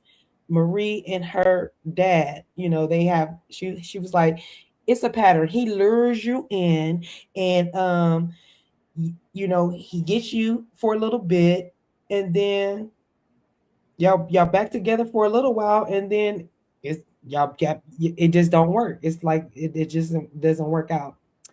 You know what, Marie and her man, I get so confused. What you confused about? I know that this was like her ex-husband. She had that white man that I'm like, where did this white man even come from? And like, we're going back and forth. Who's she going to choose? I'm like, why would that white man even be in the running? So for Maria's dating life, stay out of it. Just stay out of it.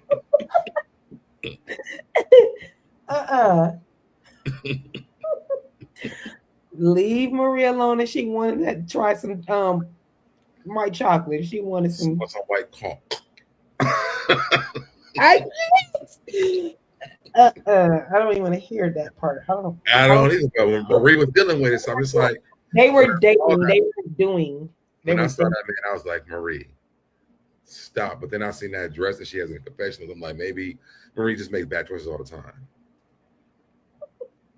I'm not going with you. Amber says she thinks her dad is a good father, but she thinks that they're better apart. Marie agrees they are better apart. Marie says Cedric isn't capable of loving her the way she deserves. Amber says, so why do you keep going back? Marie says she keeps going back because it's familiar. She says she's not going back this time, though. I gotta put it on the chargy. Hold on. What did she say? I said, yeah. So she's like, she's not going back this time. Amber said, are you for real? Because you said that last time. Marie says she is ready for her person, and at this point in her life, she is not putting it on. She's not putting it on hold. She's living her life unapologetic. Outside. Yes, unapologetically. Absolutely. Amber X is she talking to somebody right now? Marie says, not yet, but I am on some dating apps. And that's when Amber schools out of her bonus mama. This is when she just got schooled her down. She was like, you're getting on, you're getting the leftovers from and that is so true that when she told her that's very true. I love her analogy on this. This was so good. So you're getting the leftovers. You're getting the men that don't want to go outside and meet a quality woman. You need to go to the country club. You need to go to golfing. You need to go to some charity events. That's where you find a high quality man. She said that's where the high quality men are. Maybe she's like, if you on a dating app, the men on the dating app, they're the men that are playing video games and eating chips all day. I said, I'm screaming because she's telling the damn truth. That's why they can sit on that damn app and swipe, swipe, swipe. They ain't got shit else to damn do. Hold on. Ray said the only man I saw Marie with that looked like something was that young one she had. What was season 1? Oh, Marie had a young man. Wait, Marie? That's what Ray said. I'm trying to think. I know she had. The only man I saw Marie with was that young. That looked like something was. Oh, that looked like something was that young. The one she had was it on season 1. Well, I can't even remember what that guy looked like. Me either. I literally don't know what this guy looking like. Who you talking about, Ray? Oops. I'm sorry, y'all. I'm trying to see what I can unplug to. Dang it. Well, I'm not on camera, so I guess I don't. And while y'all wait for Cutie, if y'all haven't already done it, like the video. We're over the amount, but if you haven't already liked it, like the video, please. Nice. I appreciate y'all. All right, I'm back. I just need to plug that up. I'm not on camera, so I don't need my light over me real quick. So Marie said she didn't look at it like that. She said Amber is right. Most men on there just got out of a divorce, or they're potentially still married. She's like, hell, she don't even know. She said she doesn't know she needs to. I don't know. All I know is she needs to come off the damn. All she knows is she needs to come off that dating app. Amber said, throw that stuff away. Amber said, well, she said, throw you on your red lipstick, put your little bodysuit on, go down to the country club, and I promise you gonna meet you a man. I said, Amber, if you don't go pump your Amber know where the man is at. Come on now. She know what to do. I said, girl, and it's crazy because Marie is in the medical field, so to speak, right? So it's like, girl, where's your pool? Where are you pulling from? Oh, that's crazy. So Marie was like, my baby's schooling me. My baby's schooling me. I was like, she is. Lateshia and Glenn meet at the restaurant. Yeah, let's get into this. Okay, let's go. Your favorite part. I am tired. No, okay. No, seriously, she was crazy. This guy overboard right here. This is a little OD. So anyway, Lateshia and Glenn meet up at the rotisserie bar. In the confessional, Lateshia says that she's happy that Glenn and Cliff had their conversation, but now it's time for her and her husband to have. They have things to talk about with everything that has transpired at the photo shoot. Glenn arrives, but in the confessional, he says, what? In the confessional, he says, how are you? He's happy that, in the confessional, he said he was happy to be having dinner with his wife, but at the same time, he's kind of dreading what she's gonna say, especially after what happened with her manager and him. So we're gonna see how this goes. I'll say, yeah, you should not be worried about it. If you didn't do nothing wrong, brother, if he didn't do nothing wrong, he wouldn't be nervous, but he played a part. It's gonna take two to argue. I'm always gonna be nervous talking to her because every time I go to her, the bar is different every single time. So yes, I'm gonna be nervous going to talk to her because we deal with the cheating part. Now, and even what she says in this conversation to me, it's like, well, do you really want to be a wife or do you want to be single? Because it sounds like you can be single and in a marriage at the same time. So yeah, if I'm Glenn, I'm nervous. Okay. And again, just come on, Glenn. We could be. I got you over here. I don't understand her conversation with him at all. Like even her trying to have that moment where she's like, I'm tired. Even with the green beans, even with the rotisserie chicken, like all. I'm like, this is performative. This man trying to talk to you about y'all's marriage, and like that girl's gone, got it. I'm messing up your whole review. I was like, go ahead. That's all right. Nah, you good. But it's just funny because it sounds good coming out your mouth, but when we talking from this point of view, we starting from the middle. So we have to understand that Glenn has done so many things that took away from the way that Lateshia treats him. So it's not a clean slate, even though it's hard to have a clean slate when so much has been done to you. So we got to give Lateshia a little props for at least but then extending. let him leave and don't let the marriage go and get back and work on the marriage with y'all not together because Well, for we me know it's why like, she can't just leave because she wasn't ready to leave. She wasn't independently ready. She didn't even have her own credit card, Deb.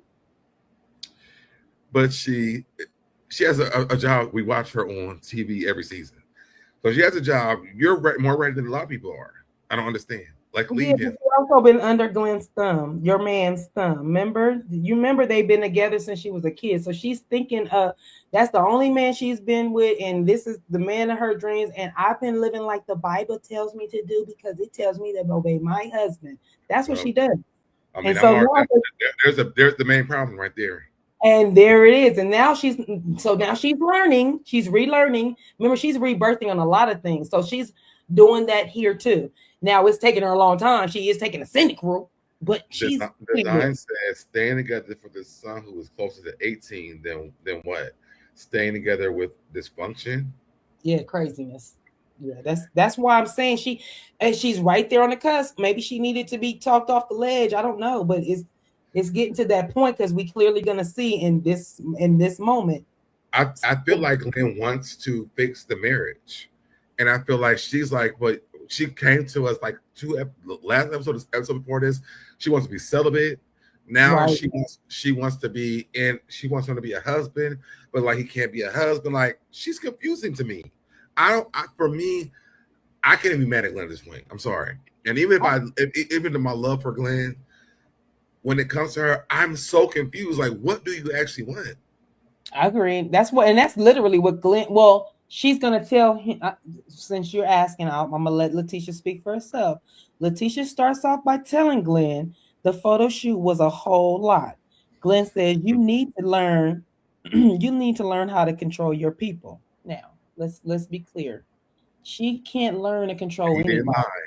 lie. There is no such thing as controlling another human being. So let's be clear. Now, when you say that to your wife, who's managing her career, yes, she can because that man works for her. And even when that's the wrong verbiage. Huh?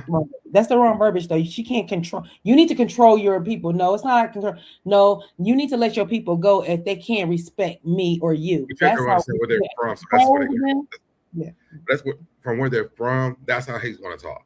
Control your people. Okay. Not, you need to let your people go. They're going to say control your people. They're from Mississippi, so that's that. Gotcha. So I understand what Glenn is saying because in my life, my husband is sometimes with me like this. I'm like, get these motherfuckers out of here. Fuck all the control and get them out of here. Right. And that's why I'm at with it. That's why I said, wait, she don't need to control nobody. She needs to. You need to tell her. You need to let him go because evidently he doesn't respect. But Glenn did say that though. He did tell her to let him go. That's what so we're gonna get to it. He says, he's like, control your people. Glenn says you need to fire him immediately. Immediately. And now I agree with that. Lateshia says immediately. Lateshia says, now you see why I said it's important to keep stuff separate, meaning Glenn separate from the business. Lateshia says first was absolutely wrong for antagonizing you. So I just go back to the first part of that, what she just said. Yeah, what that part? It was important to keep them separate. If you know first, it's going to be a problem. Why would you even be working? Saying not first in Glenn separate from her business. Not first in Glenn separate. Okay. She's talking about Glenn separate from the business. It wasn't a part of it because he came to her photo shoot. our point. He's not part of the business. We're at a business photo shoot for her business, and you come in unannounced. So if it was close to the public, he's her husband. He still would have called and said, "Lateshia, I'm gonna come up to the photo shoot today, babe. I'm gonna come check you out." He was being sneaky because he even said it himself. We share location. I just saw where she was at, so I just mosey my ass up there. That no, so but you being sneaky about it because we already know how Glenn feels about Donald. So let's go back. Your man is feeling a way about Donald. Your man is feeling a way about Donald. So he's thinking, let me creep up and see what if Donald is even there. So he was already Donald is her EP, the caramel complected light skinned dude, the big dude. The one he was talking to when first walked over there, like okay, yeah. Remember? That's the E. I don't know all the other people's names, so yeah, I got you. Yeah, I got you, brother. Yeah, that's Donald. Donald is the one that Glenn is unworried about. So for me, if I'm Glenn, I'm like, well, why all this been coming from first for, and they work together? To me, again, I think I've had an untraditional marriage. Mm-hmm. My husband was a pastor. I could pop up whenever I wanted to, and I had a location. But y'all in a funk when you was? We're not talking about an argument. We're not talking about argument. We're talking about, okay. Let's say this. Let's do this. Let's do this. If your husband was a pastor of the church, but you didn't want to go to that church, you don't like the church, but you did. All right, but you popped up at that church and got into it with somebody at that church. Do you think that I did? Your husband is gonna and your husband's gonna look at you crazy like you came up to my church and did this? I don't care. I don't even know who was right or wrong. No, because our money from our home comes to support this stuff. So yes, if I want to pop up there, I'm going to pop up there because shit be happening. Well, then don't get mad at when something happens that you didn't come in there on no positive attitude. I just told you he walked in there not positive. He walked in there like, let me walk up in this piece. Let me see who's watching my wife. Let me make sure Donald ain't doing nothing and being out of line. I'm about to check a motherfucker. That's how he walked in there. He walked in there. He was trying to check. He got into it with them. But literally, all I'm saying is going to always take two people to argue. It's always going to take. First was wrong for coming at Glenn, but Glenn also could have removed himself when he did that. When he talked to, even when he was talking to Donald, when first came over there and got out of line, he could have said, "Brother, I'm not even talking to you. Hey, Tisha, I'm gonna leave right now because I don't want to get out of pocket." There are so many other ways that could have been handled, and Glenn did not handle it correctly. And all it does is proves Lateshia's point in you're not ready to do business with me because you're not ready for me to do business. Okay. I feel differently about that. And you can have I feel like okay, even in business, you're in a marriage, you do have shit going on at home sometimes, right? And sometimes it may come to work with you, especially in this type of field of work, right? So if I come to your job unannounced, let's say I came unannounced, me and my ex never would have this type of issue that they had because those people knew to respect me off the bat. Lateshia doesn't make sure that her people respect her husband. For me, that's what I watch. So because I'm telling you, this is not a story that I have not lived my life out there before. The people at that church knew that they had the respect for me. They don't even comment on my relationship. They would leave the room if I came there if they even felt like there was something going on. The way they first talked to Glendale would never happen. Never. Like, because of the respect factor that they have to have, because me and my ex gonna make up eventually, hopefully, right? So you involve yourself into our shit, it's gonna make you look like you gotta go. Absolutely. That's why we all are in our agreement. We are in agreement that first should be fired because he took it to a level that he shouldn't have took it to, and he started it. To be completely honest, he started it to me because he's the one that asked him what was he doing there. That was out of line, out of pocket, and the fact that in the next sentence of where we at is that she said that she gave him a leave of absence. It was like what? What? So Yeah, that was weird. Glenn's like, wait, so you paying him for you? He getting to pay vacation? You Yeah. reward him for bad behavior? Oh, okay. So And I had, that goes to show like the respect level that they have to have for Glenn because no, I'm letting you go. And if you correct the shit with Glenn or mhm, no, or I'm leaving Glenn and then you can come back, whatever, like whatever it looks like. But when Glenn was mad about that, he was right. I just think when it's an untraditional relationship and you have a business where you're on television or like me and my ex, like our shit was like very public. So like we mhm, didn't have I'm not clocking in every day at work. Well, I am, but he's not. So I right. can go to his job and like show up. We might be in a heated argument, probably left to go to work the day before, but I must Mhm. still show up there sometimes because I'm like, let me just go up here, like just clear the air because I need to like get this off my mind or whatever. Or I'm trying to show that I'm here, I'm present. And Yeah, you're speaking.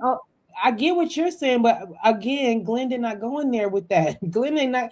If Glenn walked in there and was like, "I'm just coming to support my wife," we know damn well he did not go up there just to support his wife. He doesn't even know what's going on in the business to support the wife. He sees she's at a photo shoot at a gallery or the place that he's at. So in his mind, he's like, "Well, she didn't invite me." And she didn't even invite him. So let's be clear. He showed up there I've been Glenn before. I'm just saying. I'm trying to say what I was saying. I get what you're saying, but it still don't make it right. Glenn came in there with in the wrong attitude. He did not And come up and there. that's and what I'm saying to you is that's very true. Like I Okay, don't good. think That's Glenn we know that part. Okay, good. yes. That's I But didn't know. also even if Glenn went in there in the wrong space, the people that work for his wife should never feel comfortable disrespecting him. That's Absolutely what not. Yeah, that's true. That's why I agree. He should be fired. Like we gonna nip that right in the butt. But I think I I'm don't know if first is some big shot because the way she was making it sound like the brand manager, and I'm like, okay, girl, who the fuck ever heard of a damn first? you No. and And it it's again, funny because Donald don't call him first. I think Donald called him Trey because I meant to run it back the last when they got into it last mhm. episode. He don't call him first. I think he called that man Trey, and I was like, okay, because I was wondering. I wouldn't call. It's just some names you can't call people like that. And first, like, come on, that didn't even sound right. First, that's goofy. Anyway, where was I at? Oh yeah. So the leaver after he was like, huh? I'm sorry I took you off track. Oh, that's right. No, when you talking, I'm always getting right back where I need to be at. So he still got. He was telling. He was like, "Oh, he gonna get a leave of absence. He get a paid vacation. He still gets a percentage." He was like, "He ain't even working for it for the money now and getting paid. That's just crazy." So, he definitely should be fired. If anybody disrespected my wife like that, they would be fired immediately. That's what Glenn says. Absolutely. Glenn says everybody in your camp labels me as the bad guy. Everybody wants me to be so wrong, even Shantae. And I was like, And that goes back to what I said earlier. I did put in parentheses. That goes back to what Letitia's telling them. So Yep. they are forming an opinion about you. Same thing happened with Josh and Cliff. Latrice Mm-hmm. was telling Josh too much, Yep. Yep. and Yep. Josh stepped out of line talking to Cliff, and Cliff had to remind her, "Hey, bruh, this is my house. I don't give a damn what she's saying. She let you stay here. I will kick your ass out her life, just like Yeah. Latrice, she can kick Glenn out of Cliff's life. It's the same shit." Mm-hmm. Okay, so Glenn says he didn't even initiate anything, and nobody had his back, or nobody had my back, or defend. Nobody had my back. Nobody defended Glenn, and everybody wants to know why I'm on the defense. Glenn says, "I'm not looking for you to have my back." Lies. You just told her in 5 sentences ago, you need to have my back. Now you gonna fucking lie to her right here and say, I need you to have my back. Yes, shit. But okay, let me go back because that made me mad when people do that. You just gave me a lecture that you did, but now you're saying you didn't. I'm not looking for you to have my back, but it would have been nice for somebody to say, "Damn, first you wrong for I that." think that was the main point. But it wasn't that he wanted her to have this back, but it would have been nice when they saw that man disrespecting her husband for somebody, anybody to say, nah, bro, that's not it. The man called him sexual chocolate. Like, that and ain't it. I looked at Donald. Donald laughed and he did a chuckle. I said, they be talking. There's too much talking going on. I already said this. Too much talking going on. Glenn, okay, so Lateshia says she did tell first that she said Lateshia says she did tell first that. So that's wrong. She did tell first that he was wrong and he was out of pocket. Now, did he see it? Did we see it? We needed to see it too. Okay, well, then you need to talk to the producers. Tell Carlos King. Lateshia says she did tell first that Glenn says you should have put first in his place and you should have put Shantae in her place. Lateshia is trying to say she was stuck in the middle, but Glenn is like, how are you stuck in the middle? I'm your husband. Like, literally, I'm your husband. You don't get stuck. And if you're going to get stuck in the middle, lean turns me. It's like, ain't no middle. And I totally agree with that. I do. Good. Even if I'm mad at my husband, even if I was mad at him and all of that took place, as soon as first started getting a little too overboard, the sexual chocolate comment would have been too much. When he said, "Oh no, you're not," what emails, bruh? When as soon as he said that, I'd have been like, "Don't talk to him like that. He's not your bruh." I would have shut that shit down immediately. Yeah, I agree. I agree with you, bruh. I would have never. I would have let it get away with that. I could disrespect my husband, but y'all can't. You know what I'm saying? Like, that's some different type of shit for me. Like, you have the audacity, like, you got some big balls that call my husband sexual chocolate, address my husband, want to be outside trying to fight, talk shit to him with your little purse walking around. For me, I would have literally, he would be gone.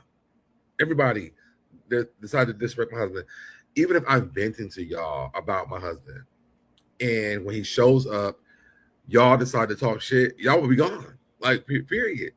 I don't play that shit. I gotta go home on that. I do. Not them. So yeah,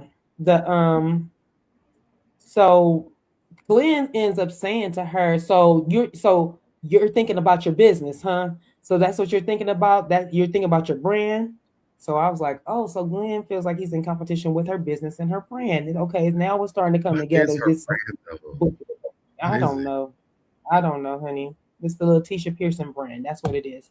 Lateshia said she was thinking about first. She was thinking about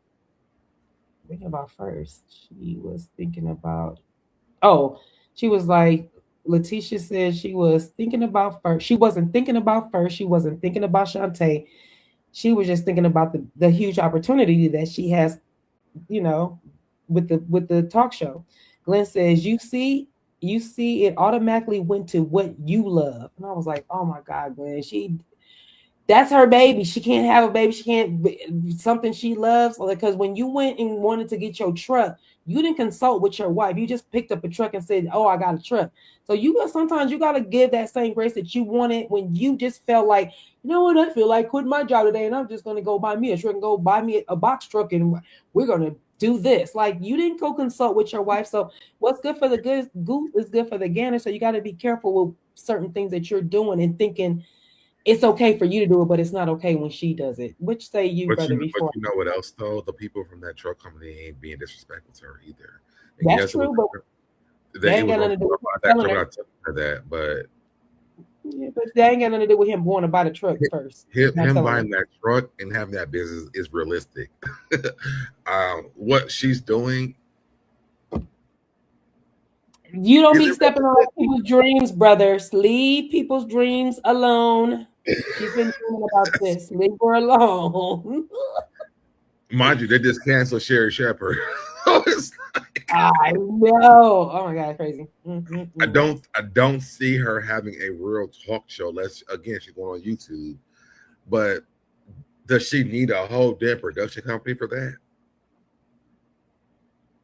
I don't know. I'm not in the business like that. I don't know what she needs. But I, maybe that's why she's I, I so feel close like to what her. Lynn is doing Attention. is she's being soft and like not saying to her like, "Baby, I'll support your dreams," but this is probably never going to pan out. And so, Oh, that sounds so harsh. But go ahead. but I'm listening. it's realistic though, I mean, right? it is. And I would never want to be married to somebody who would be like. Listen, my ex-husband will tell you, I would tell him in a minute, it ain't gonna work. It don't even make any sense. So I mean, Yeah, I'm my real. husband. I can't help it. Oh, I forgot our husbands was born on the same day. So yeah, my husband they say the same shit to me with no holds barred. That brother, that Aries will tell me in a minute, like, That yeah, man no, has that's like not a it. million drinks every day, and I'm like, we pick one out of them. You know what I'm saying? And let's work Right. on that one if it makes sense. But if it don't make sense, I'm not gonna sit around and be like, "Oh yes, let's support this." No, nigga, that costs money. So at the end of the day, I feel like Glenn is being soft with her and not explaining to her like, "Listen, I get that you want to have a talk show. Maybe get on YouTube. I mean, Carlos King is on YouTube. You see that's what Happily doing. Maybe you could create a show on there." But her putting together a whole team for a production, this big deal she's gonna have, they just canceled Sherry Shepherd. She's not gonna have a TV show. And even Carlos King he had a couple of shows, Carlos After Dark or whatever, after the couple of his shows on regular on the TV, but shoot, he even get money on YouTube. Let's be clean. Like let's be realistic in our household. That's what I feel like. I got you. I got it now. I'm gonna stall you out a little bit. So anyway, Glenn says, you see, it automatically. Glenn says, you see, it automatically went to what you love, Lateshia, because you shouldn't. I don't know what Glenn said. Oh, I don't know what Glenn says. Your manager should said. Oh, your manager shouldn't have said nothing to me. Lateshia said he shouldn't have. That's why I don't put you in position like that. And I guess she's trying to tell him she's not putting him in position on this in the business, because if somebody gets out of line, you're gonna attack him. And I'm like, I don't think that's really fair to say that Glenn would attack. Glenn is still in the same. She was saying, I don't invite you to shit because, and this is why, because of situations like this. For me, again, no one should be able to attack my husband at all, unless it's me. And I mean, I shouldn't be doing it, but no one that I work with should even have the information to understand that they need to disrespect. They feel that they want to disrespect my husband. Period. I feel like she's wrong with that. That's she is. So Lateshia says he shouldn't have. That's why I don't put you in positions like that. But you still want to pop up. Lateshia says no one is gonna disrespect you if that was the case. First would be here with me. And I'll say, wait a minute, what you mean? Even they did this little sound that they make when you be like, what? I was like, what are you saying, Lateshia? If you felt like first wasn't in the wrong, then he would be sitting here with you. Okay, girl. I side-eyed that one. I was like, oh, okay. You sound like a side piece to me. She sound like what? It sounds like a side piece to me, or something that because like, why would you even bring him up in this conversation? Like, we already are at the height of this conversation, and I don't even know if First is a heterosexual man, to be honest. But I just feel like he has way too much leadway in their relationship for me. Yeah, he just yeah. It's that, and it showed right then. So you're right. He was like, you put that man. What's up to Christine in the chat? She says, Hey, Christine. Lindell really be going 1 to 1,000. Shake my head, LOL. Don't Christine, don't get in trouble with your Virgo. All I'm saying is I'm giving you fair warning, Christine. I don't know how to get in that, but Dev's been going up for Glendale. You be careful, okay? Be careful in these used 2 streets. She said Letitia's the move when Glenn. Why are we calling Glendale Glenda for, first of all, running up on that's him? what she did. First of all, okay, so let me talk to Christine for a second. Well, yeah, I gotta get something out my refrigerator. Talk to Christine. I'll be right back. Go ahead. I'm still listening. Go ahead. Okay, and Christine says, "Hey y'all, I'm sorry I didn't get a notification in my head. Listen, That's and all right, maybe you had to miss it on purpose because I'm here to defend Glendale. Okay, Glenda, I don't know who that is, but Glendale has done nothing wrong this episode. I do feel like Lateshia needs to really find out what she wants out of this relationship. And if she doesn't want Glendale, then let him go and free him so he can come home to me because that's where I want him to be anyway. But but where he wants him to be. I feel like first disrespecting Glenn was wrong as hell. Um the way that she let him disrespect him to me is even more wrong. And her with this imaginary, I won't call it imaginary, let me say that. Her with these brand deals of this show that she's going to create that's never going to happen. And Glendale is trying to be realistic. To me, I feel like Glenn is doing a great job of not saying, bitch, it's not going to work. It's not going to work. But, I'm supporting you, but I'm popping up because I feel like there's some issues going on with the people that you work with. No one that she's working with should be able to disrespect her husband, period. I don't give a damn what they got going on at home. The people that she works with should never be able to disrespect Glenn. And for me, I have an issue with that. Not Glenda is Eugenia's cousin. Oh no. See, these Virgos gonna act that these two Virgos gonna act up. One in the chat and one on the channel. Oh Lord. Sorry, bro. I just feel Glenda and Lateshia each need therapy as a couple, and I do feel that way too. And I have said that on Twitter. That is one of my other posts I've been making over. Y'all need to follow me on Twitter for real because I'll be going over there. But I did make that post. I'm like, they need to leave each other alone if they're not going to fix this stuff. To me, I just see Glenn trying to fix the relationship, and Letitia's like, well, no, now I want to be a talk show host, and you can't come see my team. And then what she was saying? Do you want my rotisserie? Do you want my green beans? Do you want my drink off the table?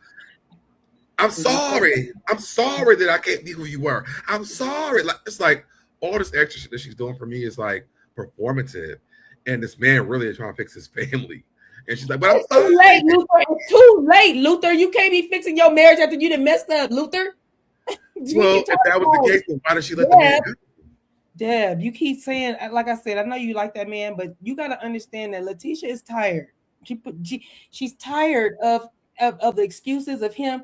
You just was in girls in the DMs of somebody she know. Like Glenn is not squeaky clean. Deb, you sitting here talking like he's been the picture perfect husband, and how dare she treat him like that? Like no, Deb. Come on, Glenn gets in trouble because he doesn't know what his wife wants. He gets in trouble because he doesn't care what his wife wants. He wants to control her. I think that Glenn cheated on her before. Yes, I do get that. I'm not even talking about cheating. I'm saying control. I don't care about the cheating part. He wants to control her. Even the control part is the thing too. Let's say that all that is what it is. And let's put that package over here for the side for just a second. Okay. Glenn cheated and he was controlling, right? Mm-hmm. But when she left him, was it like the first season? And then she let him back into the house, and then he's been writing raps for her, poems for her. He's been trying to take her on dates. He's been trying to be present in their life. DMs of other women. He was on the DM I ever wanted. That she knows. A woman that she knows that kick it with her. She called that girl Mandy. She don't call her Amanda. When that girl came on the show, she was like, "Hey, Mandy." No, we're not doing that, Deb. That is too close. I don't think that he wanted shit from her. If he did, if you didn't want nothing from her, you shouldn't be in her DMs, buddy. What was in the DMs? What did he say in the DMs? You ask your man. Ask your man. Go ask your man. I mean, when we looked at it together, we laughed at it. When we laying in the bed looking at it and laughing, and I was like, "That's funny as hell," but and then they went on the show and they made a big deal out of it.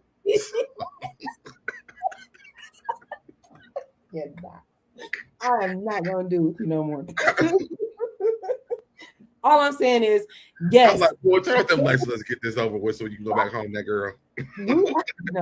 We are saying the same point. The point is, he's tired, she's tired. They've been together too long. They have grown probably apart, and it's okay to grow apart. It's okay to grow up. It's okay Very to, true. like you said, she's different, or the bar keeps moving. Lateshia probably didn't know what she wanted. Like she's trying to find her independency, and there's nothing wrong with that. I just But wish you she. heard him say though, after she said that to him, he was like, maybe I need to move differently Yes, too. that's what, and he did say that he's gonna say. And I Yeah. said, okay, Glenn, because you know that you got the key. Come on home. You know what I'm saying? I got you. Let that lady go. Oh my gosh, I cannot. Let me see. Christine says Okay, so. so yeah, that's when you did that part. Basically, that's why she was like, he was being condescending. She was like, "You're being condescending." That's why I can't have conversation with you. It's you want to be victim so bad, Glenn. I'm so sorry, and you just I'm did that whole. sorry. Oh, you do your part, brother. No, I'm sorry. I want to give you your flowers. Take these string beans. Have this rotisserie chicken. Take this rotisserie chicken. She was like, I'm sorry. She was like, I'm sorry that I didn't make my moment about y'all asses. I'm sorry that I want to elevate. I'm sorry that I don't bow down to you at To to your ass you anymore. I'm to you sorry ass. that I want to be who God want me to be. And Yeah. I'm like, girl, God is trying to tell you that reality show, that TV show you trying, and it's coming through the form of your damn husband, but you don't want to listen. So I'm sorry that you can't even listen because it ain't happening. Ah, I cannot. All of them, I'm sorry. She was like, yeah, here's your flowers. That shit was hilarious. Here's your green beans, Like, everything. and she thought she ate that up, and I'm like, no, actually, it was lame as shit. And what she say? What else do you want from? She said, what does I want from me? All I'm asking from you is I just want you to be my husband. I And I'm said, like, oh. okay, so then when is he allowed to be her husband? After she finished her celibacy and When she said that part, I'm like, okay, I can't even listen to this anymore. Like, let me turn it off. Because when is he supposed to be what part of the husband do you want? Y'all not having sex. He can't come to your job and support you in your business. Kiss him on his lips when they out in public, because she was, every time he went to go kiss her, she was backing up like. He wrote a poem for you. You wouldn't even tell him you loved him back. Yep, he wrote a song for you. Here it go. Yep, he did a rap now song. You were giving your rotisserie, your green beans. And you want to be your husband. Like, how's it supposed to be the husband? I need to understand how. I don't know, honey. I guess she wants him to step back and then she can show him. I guess I don't know. But in the confessional, Glenn does say he is so stunned to hear Lateshia talk that way. He's never seen her push back in their marriage, not like this. Not like this, not to disagree. Lateshia says, every time I open up my heart to you and I put everything I want to do second, third, fourth, fifth, the same person I'm trying to please is the same person hurting me constantly. Are you listening, Deb? Because you keep saying all this stuff about this is her telling her this is why she's acting the way she's acting. But anyway, something should have. But with her saying that too, I do feel like she's confusing though. So like, she's always going to be hurt because if you're saying like again all things we just named, and then at the end of this you say I just want to be my husband. Right. Well, then what does the husband look like for you? Because that doesn't make sense to me. Yeah. He's trying to be a husband. He's trying to show up for you. He's writing you poems, writing you raps. He's doing all these things like, and then you ignore him until you find he's in the DMs with somebody else. Then all of a sudden you're mad at him again. You bring him back into your life, and then he's trying again. And you're doing it again. So then, like, what does Glenn have to do? Well, that's what she go off and say. She like, something should have already clicked in your head, in your damn head. Like this lady should have already divorced me. 3, 4, 5, 6, 7, 8, 9 times. She should have been left my ass, but still she's here, and the only thing she is asking from me is to respect her. She's trying to grow her brand. You only want to have your hand in it so that you can control me and keep me under that. This part remind me of her mom. This is something her mom must say to her all the time because she said sound just like her mother when she said she's like, yeah, you just want to control me and keep me under that thumb. You always had me that I've always been under your thumb. I said, yeah, you've been talking to your mama. That's her mama. Ain't her mom single? Her mama do not play around. Her mama's single, but had 6 husbands already, so she needs to stay the hell single. That's a problem. That's it. That is a problem. That's that she needs to stay the hell single. She don't need no more men. Leave that alone, girl. Leave it alone. I would not take advice from my mom who has 6 husbands. I'm sorry. And she didn't. That's why Lateshia's still in it. I think her mom scared her. She completely the opposite of what her mom did. Her mom said in one false move. If I think you cheat on me, you're gone. And she leaves. And Lateshia's like, shoot, I don't want to be like my mom. I don't want to have 6 ex-husbands. So she my ex was literally like her mom. I mean, we battle it out all the time because I'm like, nigga, I'm not even doing shit. What do you mean? So I'm like, you're cheating on me. You know what I'm saying? Damn. But crazy. That's a story for another day. For sure. And we will have that day one day. Yes. Okay, so I want to tell you too. Thank you so much for last night. Say it again. Thank you so much for our conversation after the live yesterday. Oh yeah, we have anytime, brother. You know how that go. I really needed that. I know. I know. We're gonna talk after we're done here, and then off my out. Lateshia says she is so proud of herself for the first time. She's setting boundaries, and I'm proud of her for that. If that's what she feels like she's doing with her husband or for everybody else, setting boundaries, and that's in her head, go ahead, girl. She's like, she is done being the woman and the wife that just rolls over for her husband and does whatever he wants her to do. She said that woman has expired. And at the table, Lateshia says, you have to respect my boundaries. I am not that girl anymore. She is gone. I never want to see her again in my life. Glenn says, I miss her dearly. This motherfucker. And I heard, well, he said that I believed him too. No, he's dead ass serious. He's so serious. He said this shit like, it was like a movie. And like literally when he said this, he was like, and I'm gonna miss her dearly. I said, oh my God, I cannot. So you can't even see that your wife is trying to grow. You so busy wanting her keep her as this. I don't think he believes in what she's doing. No, I get what you're saying. Then help her make a better decision. Like she told you when she's not gonna listen to me. She been listening to that man. How just Dad, don't do that. Don't make me yell at you tonight. Imagine Glenn coming onto this show and saying, baby, that TV show is never going to work. Y'all really hate that man. Like, but it's the truth though. Like, I got all these big brand deals. I'm like, from who? T-Move? I'm leaving it alone. After Glenn said he's gonna miss her dearly, I put bye, Glenn. Yeah, and you know what? When Glenn said that, I'm like, you know what? I would pack my shit up and be gone. See, goodbye. Because so if you want that whole thing back, it ain't never coming back. Nah, I think that's the thing. Stop trying to get that old thing back. You either get the new thing back and make it better, or don't do it. Leave it. The new thing comes with delusion, though.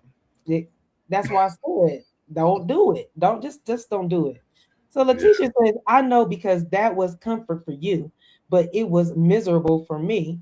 It was, and Glenn was like, it wasn't comfort, it was love. I said, boy, pack it on. But you can't blame him for trying. You can't blame my man for trying that. Yeah, he did. Yeah, he's trying hard.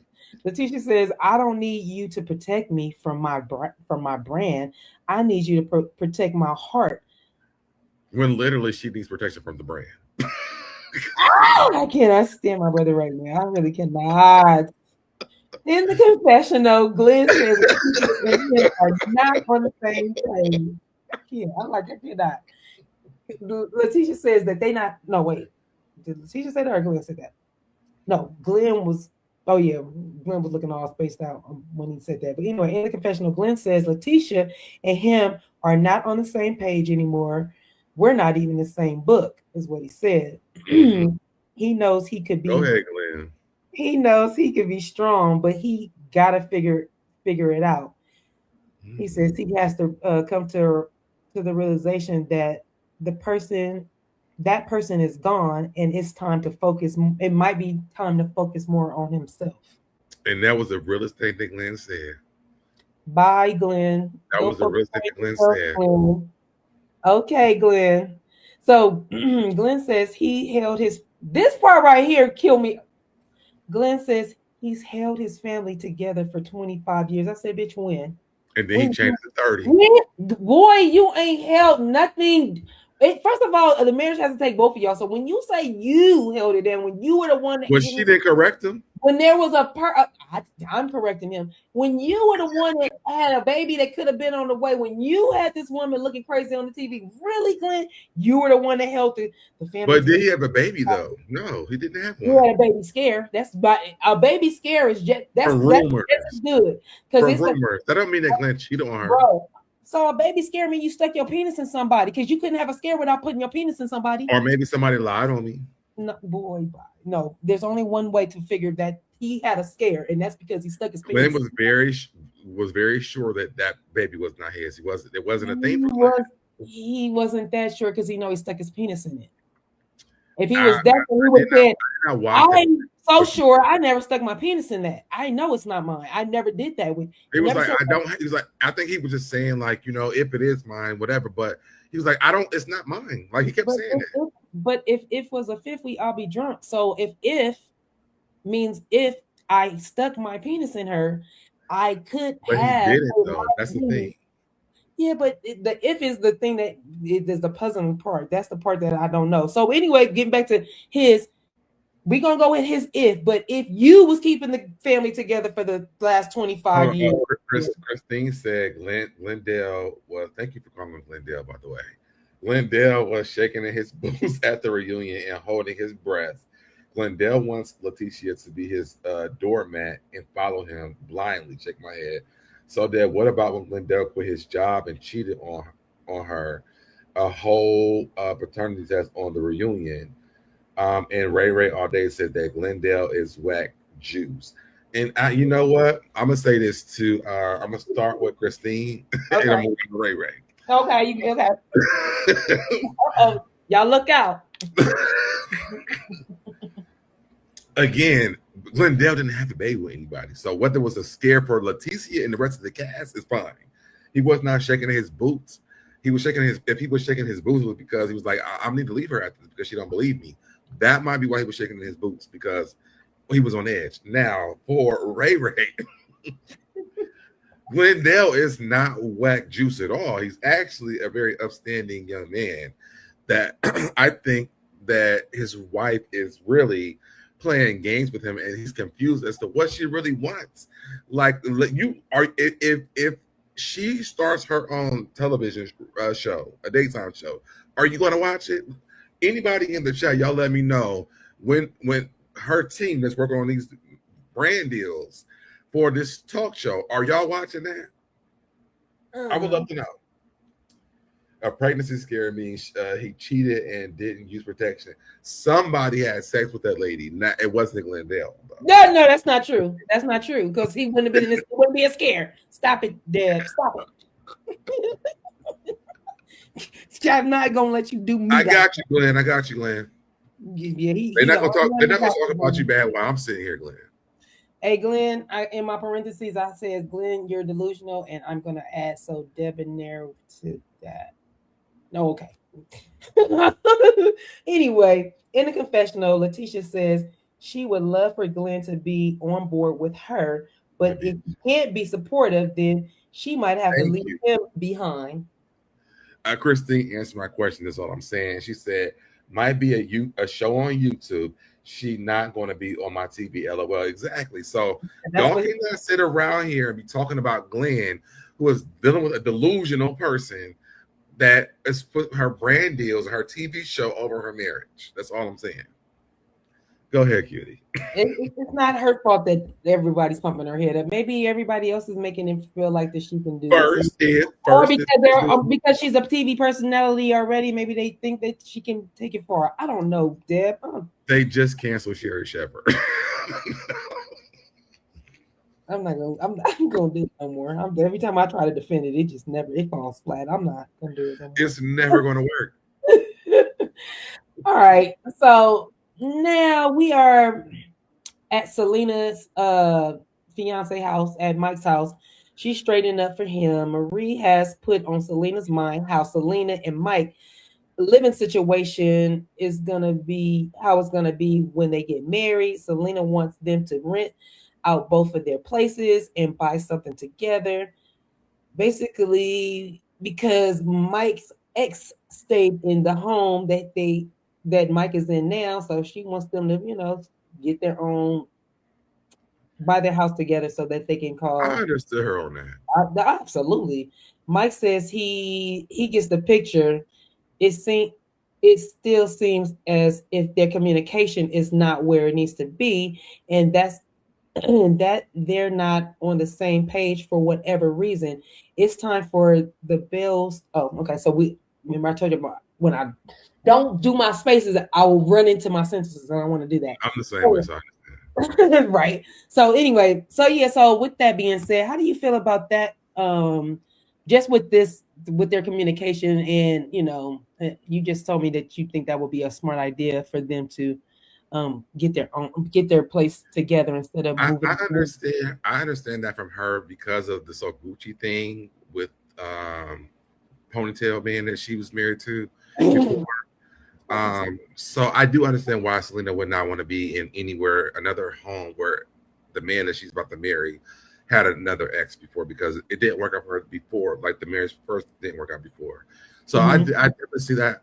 Selena has really, I'm getting emotional. Selena has really like fallen on my heart for real on the show. I do get her situation when it comes to Gucci and that Ponytail Man and the new man. Just want something new. Because sometimes you just don't want that old shit in your home. You know what I mean? And I think because of her past, like when I watched this, I actually cried because I'm like, damn, I feel that's some real shit. Yeah, I'll be emotional watching a show with y'all. All right, Matt. I like it. I guess my comments are coming up now. I hope I didn't blank it off. All right, so Deb, whenever blessed to be on TV show, it doesn't hurt to try different business opportunities. You people, and you're right, but the thing is that lady is not having a yeah, well, I agree with that. I mean, that's a far-fetched one, but hey, yeah, hey.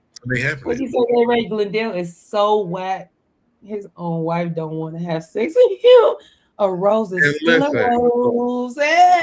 And listen, Ray, and that's fine because Glendale comes over here and gets taken care of all the time. So.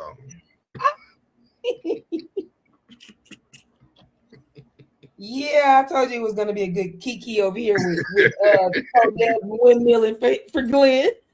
Listen, Juan Dixon and Glendale will always have a safe place to stay. I cannot do it.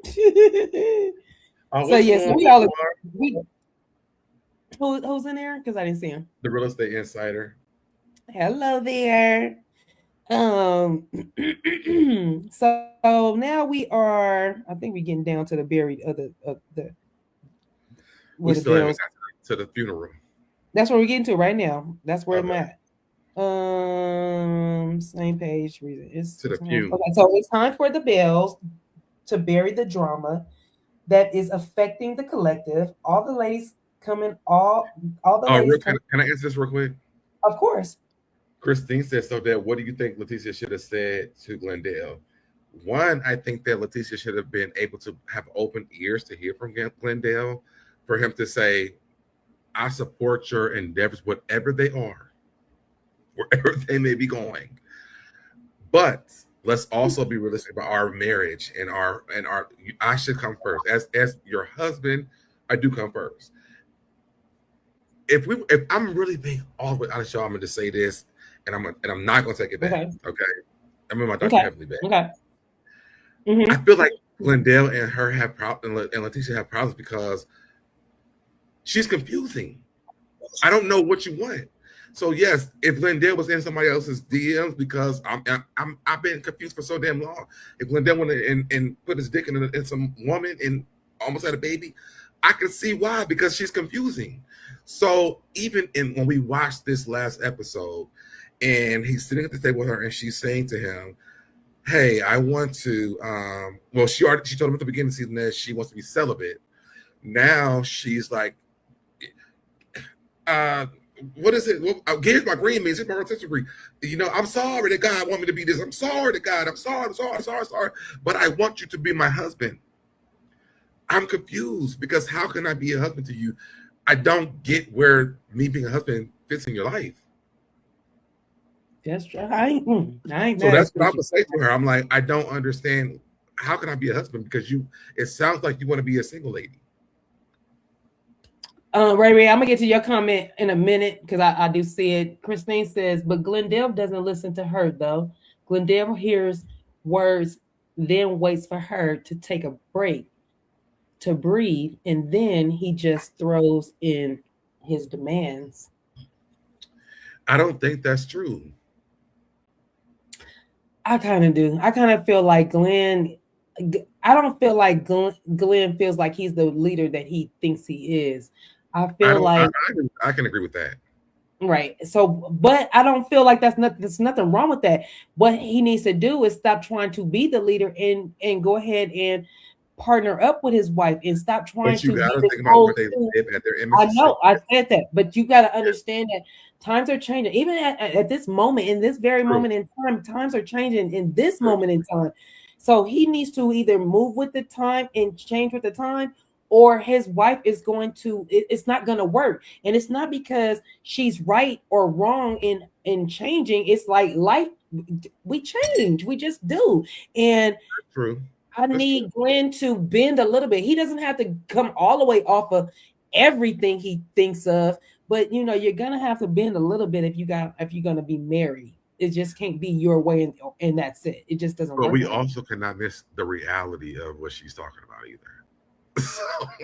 Shut up. I'm gonna leave it. Sorry, I'm gonna leave it right there. Let me get to because if you say Sherry Shepherd's show got canceled one more time, I'm gonna fall out. Ray all day, of course, says, I guess Selena wants to prove she's an upstanding wife since she was cheating on JJ with Cliff, not being a mother. Ooh. But she was cheating on JJ with Cliff? Yeah, that's what was said in the streets. Who in the world? First of all, I mean, I would never because wait, because they said Cliff. Wait, was Cliff cutting trees or something? I think Cliff was cutting trees or something to that effect, and something to. I remember hearing about it. I don't understand how anybody lays down with JJ. I'm sorry, I just don't. JJ is a Kiki, but I don't know either. He's a good Kiki, but he's not a good. I want to lay down with you and have a little. I can't be looking at him. Actually, he's not. Yeah, no, he's not my type at all. But again, they live in Mississippi, so it's a little bit different. You know what I mean? You're right. You are right. You have to keep saying that to me because I'm a California girl, so I can't think of. Yeah. Sometimes I like everybody. I like Southern, Northern. I like them all, but I'm just saying there is a difference. So you're right. Lateshia was a stay-at-home mom and wife, and she's not that no more, babe. She said that person gone, died, and went to heaven and not coming back. But maybe she also needs to understand because she did change in this new world where she wants to be a television host. I can't even say it without laughing. So bad. It's just too far fetched. That Glenn needs to also be able to. I'm trying to think of a good word to say. Oh my God, I don't have nothing good to say. She needs to give Glenn some time to process this new life that she's trying to live. Because again, when she goes to the networks and they say, ma'am, this is a great idea. I mean, But it's no nothing new and bright ideas. It's not it's a nothing no new. for me, dog. Basically. Glenn's gonna have to be there to hold her up. You know what I'm saying? And so for me, I just feel like I wish that Glenn was a meeting and be like, babe, I love you, but this is not gonna happen, right? You cannot. They just canceled. I'm not doing it no more. I don't see where they actually kept Jennifer Hudson, and so it's for me. It's just like I would love to see the realistic part of their relationship where he's able to be honest with her, and she's not online and she's not on the show confusing him as to what that marriage looks like. I'm sorry. Christine says, I feel it. She feels Lateshia is trying to grow now, and that their son is older. Yeah, because once the kids get older, they don't need their mom as much. So that's when you kind of rebrand yourself and make sure everything, like, you need to get involved and make sure that you put yourself as the priority now, because your kid gonna be going off to college, and then you're gonna be sitting there looking like, well, dang, I've been a mother, but now I don't have nothing to do. JJ and Simone would make a good couple. Oh my God. Now that is hilarious. Wait, what? JJ and Simone would make a good couple. Oh, but they would though. Oh! Unhinged mouth together. on mouth. Mouth on mouth. Oh my gosh. Production might have said step it up to Glendale and Lateshia since the luncheon didn't work. They could have. All right, let me just finish. We gonna get back to y'all comments. I just had to I had to do that. I had to get a little bit because my StreamYard is now working like JJ and Simone would never. But we're literally at the last scene. So the girls are burying the drama that is affecting the collective. All the ladies are coming in all black as if they were coming to a funeral. The music is somber. All the bells arrive one by one. The music, I said, was somber. Lateshia, Latrice, Selena, Tambra, Marie, they all come in. The music switches out. And Kerri baby arrived. Come on, it's Kerri baby. Oh, Miss Kerri baby. Yes. So Miss Kerri baby comes in with her black mini dress on, dressed like she going to an after party, not to a burial. Okay, honey. I'm looking the fuck good, by the way. No, I love me some Kerri. Kerri, I let her hear her accent is so accented. So yeah, she arrived. She had a little red wig on. She had her little red lipstick on. She was ready. She meets with the Bells. All the girls was all gagged when they saw her. They was like, "Oh, you gotta sit in the back. The pastor can't see you. You can't sit in the front. You need the cloth to cover your legs up and all that stuff." So that was funny. Latrice and Lateshia, they were hosting the funeral. So it's the funeral. It's all about getting the Bells together to bury the old and rebirth a new collective. All the ladies are clowning around about Kerri. I already said that. Got that out the way. Yep. Lateshia lays down some ground rules on the discussion that's at hand. She says that they're gonna lead in love and good energy. And so the Bells all have I guess like an obit in front of them and stuff. Like, yeah, they have an obit and everything. Oh, I'm sorry. Give me 1 second. I gotta grab something because. All right, while we wait, y'all, if y'all haven't already done it, please like the video. If y'all haven't already subscribed to the channel, subscribe to the channel. Y'all subscribe to my channel, subscribe to my channel too, by the way. Yes, tell them, Deb, tell them. Do all those things. Y'all turn on notifications on all, so you know by every time Cutie goes live or posting videos. Share the video too, y'all. That absolutely helps the video. And shout out to Cutie for how many subscribers are we at now? I'm almost at 600. I'm close to 6. I'm so excited. Because I'm about to every do a time campaign for you, like I did for. I think I did one for Princess. I'm gonna do a campaign for you to get you feel oh, better. that'd be so sweet. So yeah, every time I hit 100, every 100 I hit, I post and let everybody know. So I'm excited. I feel like I'm about to hit this 600. Hello, my love. I'm about to hit my 600 sooner than later. So I'm excited about that. And brother, don't forget to tell them to hype the video. Oh yeah, but you know what? I was trying to hype it while I was on here, I but told I you think can't hype it when we're on. You has yeah, I think that happened after it's over. Yes, but I'm just saying, just to make sure that we have the hype video. I mean that Yeah. we can hype the video, guys. So make sure you guys are doing that. That gives us points and put us in the algorithm and all that good stuff. Okay. So back to Yeah, the so lecture. if y'all are tuning in late to the video, like you're watching the replay, on the thing that says chat or comments, you just swipe over and it says hype, so y'all can click that hype button. Mm-hmm. Thank you very, very much, y'all. Since we have a party for 600. Oh, I plan to. I plan to. I'm trying to get the faves to We're get supposed to together. have one, right? Yeah, yes. So that's probably what I will do, because when I got a little bit of monetization going on, I want to do a celebration for that. But the 600 would be even better. So yeah, that's what we'll do. Good looking, Christine. Good looking. And so, like Lateshia said, she wants to lead this conversation with love and good energy. So the bells all have a bell in front of them. While I look at the chat for Christine, like, when did she say that? Sorry. Wait, what? I'm like, I thought you said Christine said she wanted to leave the. Like, did she say that? If I did, I meant to say Lateshia.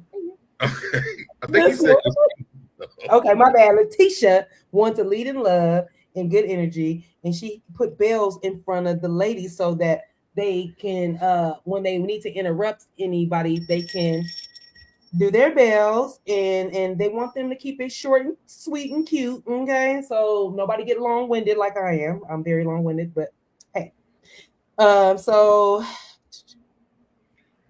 yeah, so they want to keep this statement short and sweet. Tambra has to leave early because London Simone is having her first program ever. I love the way Tambra enunciates all her words, and so she talks almost like a valley girl, but with the Belle accent. So when she talks about London Simone, she gets so excited. It's almost like Valley talk, but not quite. Okay? All right. So I just want to get that out. I'm not good at that, but I felt like I was channeling her a little bit. I felt it. I Even heard if I heard it. I heard it myself. So okay, good. I heard it. I felt it. So anyway, I love me some London Simone. Let's be clear. I love that little girl. I do. So anyway, she has to leave early for the program. And so she has to definitely be there, and the bells are gonna have to understand. For me, I put this isn't anything new, Tambra. For some reason, she's like a butterfly. She kind of flies under the radar. She's never like in the hot seat. She's never there for a lot of the drama. So like this is not new for me for Tambra. I also want to know, is Tambra still doing radio? Because I'm not out. Yeah, because I'm like, did she take a break when she had her daughter? Is she back in radio? I know that she did a function. She it was something they did on outside, and she was part of it. But I don't know if it had anything to do with her radio. The radio I wonder station. if they give like a schedule, because I just feel like Temper's never around for anything. That's what I just. I'm just like, when they. Oh, I guess you're going to get to that, so I'll wait till you get there. there. No. Oh, okay. Yeah, that's why I'm trying. I want to get through them, and then we can talk about anything that's left on there as well. That's why I just want to get through this little scene. But anyway, I said she flies under the radar. I wonder if she still does her radio person. I said, when I feel like she is a radio personality, you would think that I would think that she would be more involved in the Bell Collective.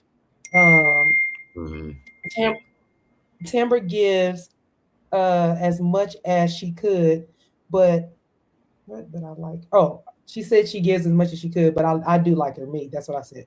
I just want to know. I just want to get to know her more. I want to know more about her. That's what I put in parentheses, because I I think don't a feel lot like of I people who watch know her. the show do. Yeah, like we know she got the boyfriend that they're not really getting married. We know, the baby father. We know she got older parents. We know she's a radio personality, but I just don't feel like I know enough about Tambra. Like I know, like She's I don't never know. available to do anything. So I mean, that's true. We don't know who she is, and I'm Yeah, surprised they have kept her on the show this long because I'm like, she doesn't really give anything to the show.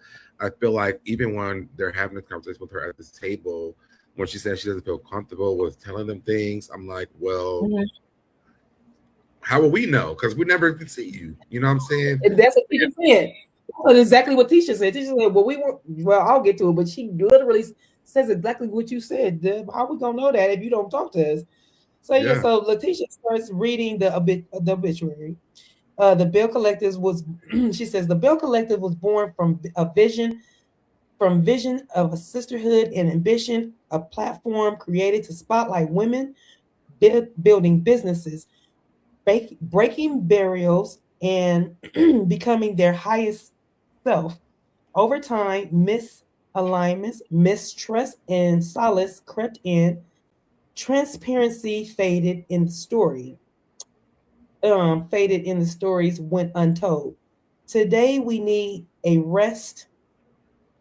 We need to, I don't know, I put a rest, but need to put rest, to rest the old ways of performative participation and carrying what no longer serves the collective. A renewed Bells collective rooted and trusted wait, rooted and trusted in truth, accountability, and purpose. Maybe the Bells Collective. I'm gonna put you on hold real quick, okay? Okay. Maybe the Bell Collective being reborn strong and clear and united. Lateshia wants the collective to give their perspective on how they can renew the collective. Lateshia turns the floor over to Tambra. Tamara says, when we started, it was a good time, but now it's just hood. I was like, oh Lord. She was like, there's no sister in sisterhood. I said, okay, because when you used to get mad when Kerri was calling y'all, what's the word she called y'all? Sophista ratchet. So I'm like, wait a minute. When you said hood, I was like, wait a minute, Tamara. So anyway, she says, there's no sister in the sisterhood. Um, and she said, that's why we're here, correct? Tamara said the one thing they all seem to have in common is that they all have said it doesn't feel like a safe space. Lateshia asked Tamara, is she willing to be a little bit more transparent? Tamara says she does talk more to Latrice. They talk pretty much every day, all day. And Selena also is transparent with her as well, and that they have a really good relationship, and that those two make her feel the most comfortable.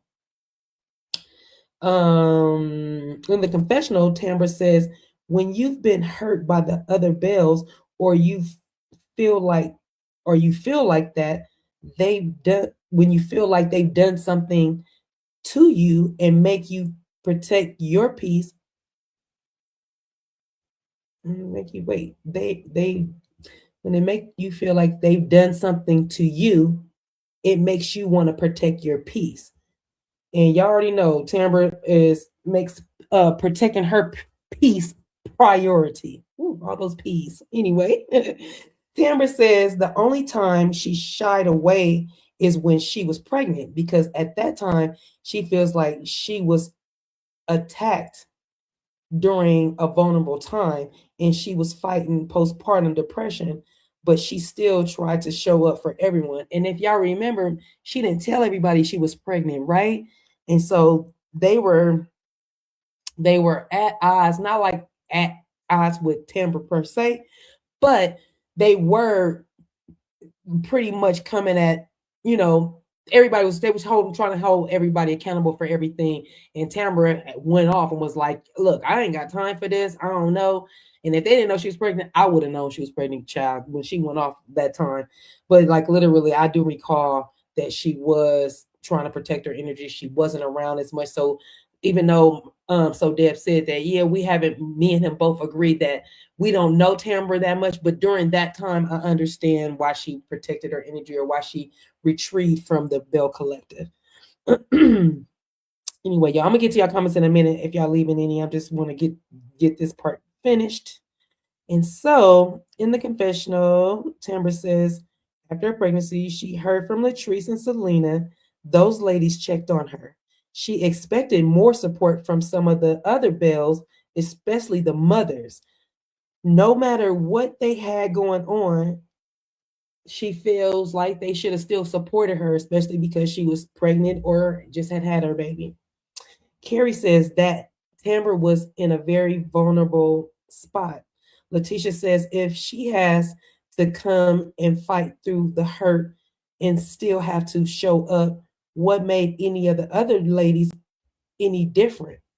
I was like, okay, now you better tell them because you was going through it. You was your honey, your husband was being accused of being in people's DMs, fathering a child, all kind of crazy stuff. So I mean, like to be honest, if we gonna say that, Letitia's in every right to say, yeah, I put everything out on the table, and I understand you was going through postpartum, but we didn't know that, and she's gonna say that. I think I did write it down. But anyway, yeah.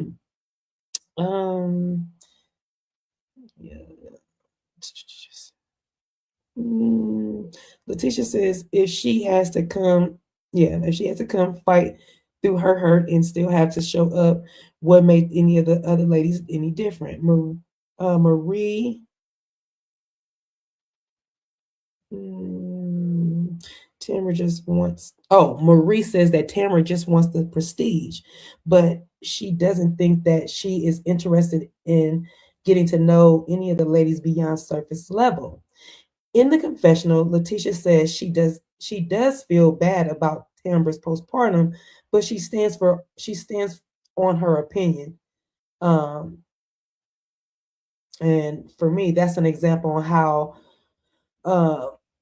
they are supposed to, that is how what did I put right here?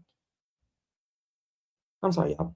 Lateshia says she does feel bad about Tamara's postpartum, but she still stands for her opinion of what she said.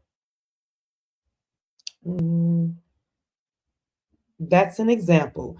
How are they supposed to know that? Okay, that's how see. I have it in parentheses. Sorry, y'all. So yeah, so Letitia's basically like, so how are we supposed to know that you were going through postpartum if you didn't come and show up and tell us? And I, in parentheses, also put, well, that's what Tamara's trying to tell you. Y'all didn't even come check up on me.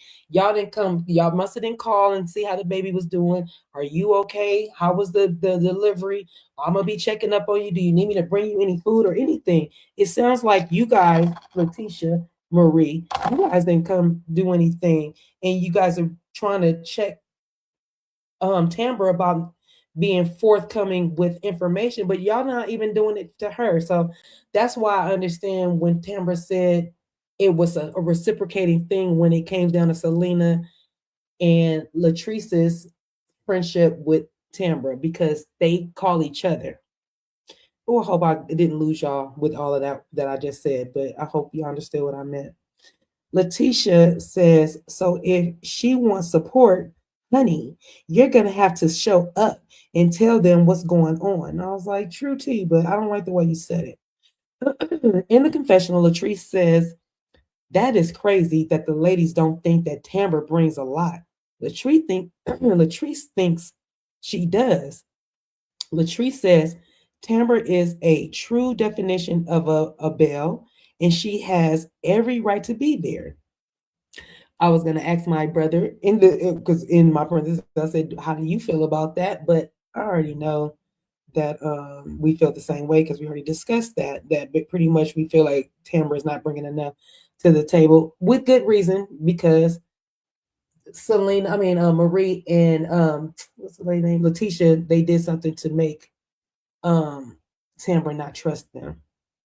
Selena says that she hears what Tamra is saying, that it's not a safe space for her. So if we do everything on the paper that we say we are doing, then maybe she'll be more comfortable to share with the she'll be more comfortable to share. Tisha asked Tambra in this moment, do you still want to be part of the collective? Tamra says she believes that the collective has a purpose and that everything should have a purpose. Kerri gets the ring, and when I tell you that girl got the chingalinga, she got the. I was like, Kerri, calm the hell down, calm down, Kerri. She was ringing that bell so hard.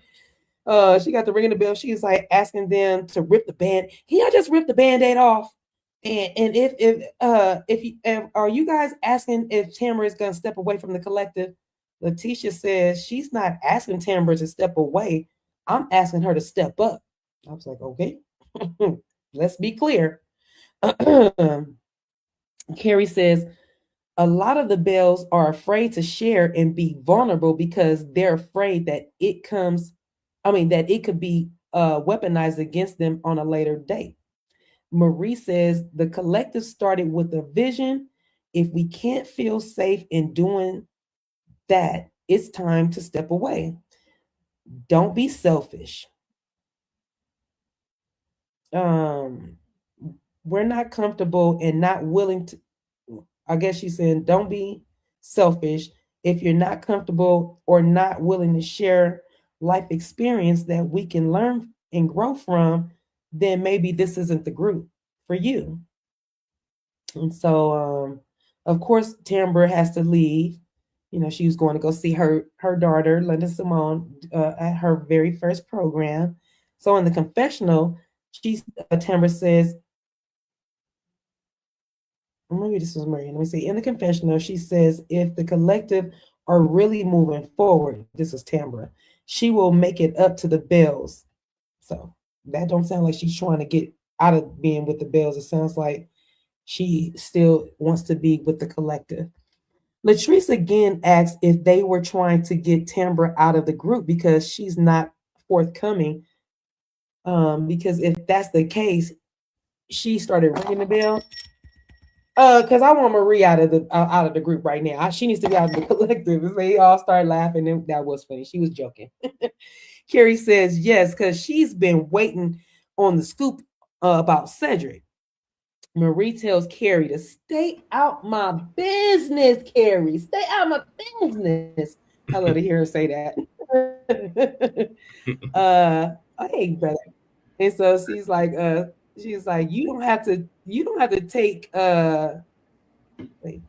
you do not have to take baby steps. I don't know why I put that. You don't have to take baby steps. Kerri is asking, do you tell it? Wait, do you tell it? Let me tell it. Marie tells Kerri. I don't know. Kerri to ask, do you tell it or are you not gonna tell it to Marie and tell it? I don't know. I messed that up. She's a fan. Oh, okay. So basically, Marie, go ahead. No, I was trying to say what you were saying. What you say? We're trying to see what you were saying. Oh, I was about to say this is when Marie ends up telling Kerri that she's a fan. You a fan, Kerri? You a fan, and I understand you all in my business and Marie's and she was like, matter of fact, here, take the fan. She gives her a fan, and Marie and Kerri's like, oh yeah. And so she starts fanning everybody at the table, all the girls. She said, yeah, I'm everybody's fangirl. I'm everybody's biggest fangirl. And Kerri says, Kerri's walked, like I said, she walked around fanning all the girls, and then she started spinning around in the room. Kerri says she's a fangirl of everybody's, but she's but let's be clear. In the confessional, Kerri baby said, Marie can go sit down somewhere trying to have a moment off me, okay? Because we will know we all know that Marie and Kerri, they have a love, a love hate thing going on. They go Right. back and forth. They love to, they like to spar. So Kerri says she said she ain't did a darn thing to Marie. So she needs, I don't know why she's so hyped up, but um in that regards. Oh, she said, but in that regards, you're welcome. So Lateshia asked Kerri what she got going on in the Gulf. Kerri says, the three restaurants is kicking my butt. Um, please tell the ladies. Oh no, I think Kerri tells the ladies they're thinking about selling the third location. Marie. Let's just close. Oh, Marie says just close it. Selena says sometimes you if you leave it open, you can take a bigger loss, a even more bigger loss. Yeah, bigger Latrice is loss. in the confessional. Yeah, Latrice is in the confessional saying, in business, sometimes you have to know when to walk away, and that goes hand in hand with success. Latrice tells Kerri she doesn't want to be a failure, and that's not what it's about because you're not a failure. And Why didn't I in the tell Leticia confession, that? wait, say what? Why didn't I tell Leticia that? Get- She ain't got there yet. Leave her alone. My goodness. Oh my, that's crazy. Sometimes it's not Okay, okay to so sometimes you just don't even take the risk. I can't. Kerri, she doesn't want to be a failure, and that's not what it's about because you're not a failure. And in the confessional, Kerri says it's good to be in a space with like-minded women, even though they have differences. She knows that they care about her, and she feels good to be in a space where she feels loved and supported from the women. Lateshia says, let's just keep it here. If we share, let's just keep it here. So, Wasn't that what they were supposed to Lateshia do says, so is there originally? any, was they supposed to do what? Wasn't it just supposed to keep it in the group originally? Like that, she's acting like that was like a new rule. I mean, that's what the collective is about. Yes, yes. But I think right now in this moment when she says that, even though Tamara's not there, but I think she's just saying, yeah, so everything that was said right here, we're keeping here on this table. This is where we'll be at. And then that's when she goes to tell her that she's like, yeah, we'll keep it. We need to keep it. Just keep it here. If we share, let's just keep it here. So, is there anything else? Because we are sisters. This is what Lateshia says. So we And they ain't get Kerri in the confessional saying,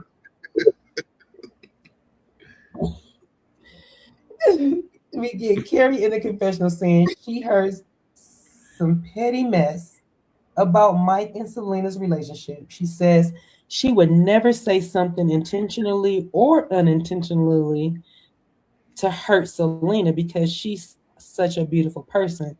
But at the same time, she feels the pressure to put everything out on the table. So she hopes that Selena can answer her honestly. Kerri says typically she would not bring this to the table like this. Kerri says she's not a rumor person, but she believes in everything that they wrote in their, pamphlet on their in front of them. And so she says it's about transparency and authenticity. So some of the guys was talking, she's talking to the ladies. So some of the guys were talking, and you know how we do our pillow talk, husband and wife pillow talk. She said some stuff was said, and Matt has shared with me that somebody or something was said. She said, but it was probably some rumor. I said, if you don't spit that shit out, girl, if you don't spit it out, she was like, they This is just how you. probably That's trying to, when she was doing this. attack When she was doing and this stuff. bring it down.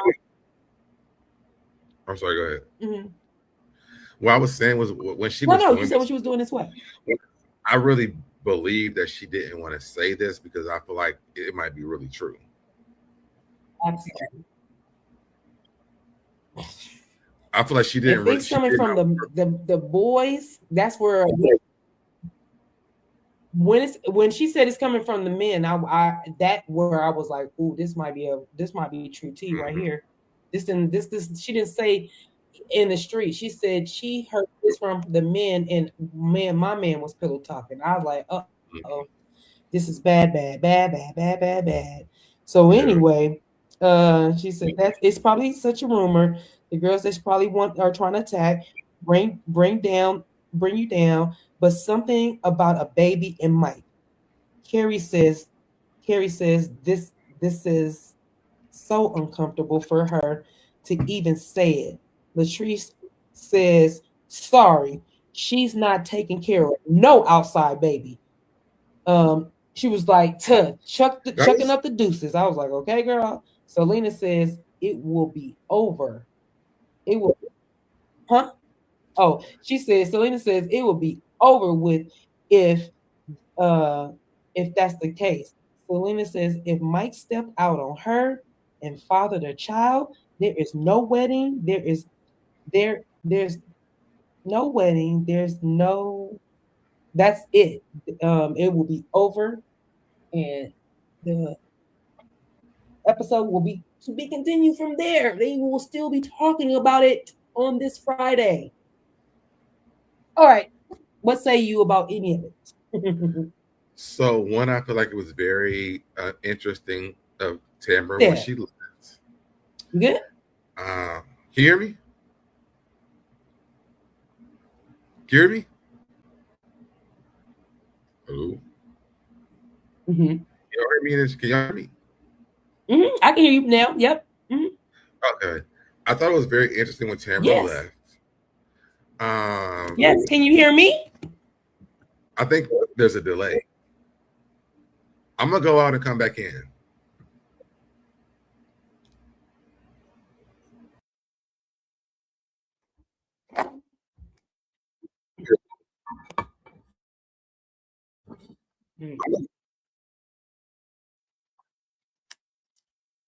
It's probably my phone.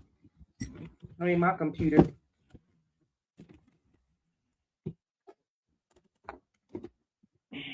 Can y'all hear me?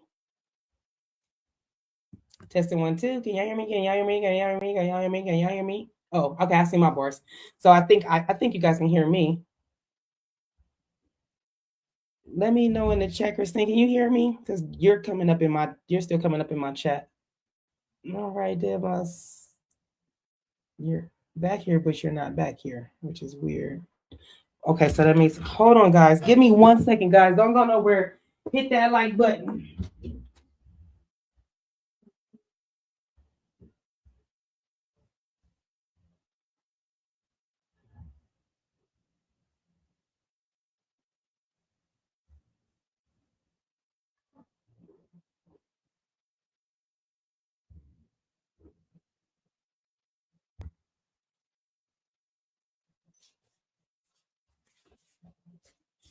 Sorry, y'all. I hope you guys are still here because my computer, I think, is overheating. So hopefully, I can get it to calm down. Hopefully, you guys can hear me. Can you hear me now? Hopefully, hold on, so Deb. I see you back there. Hold on.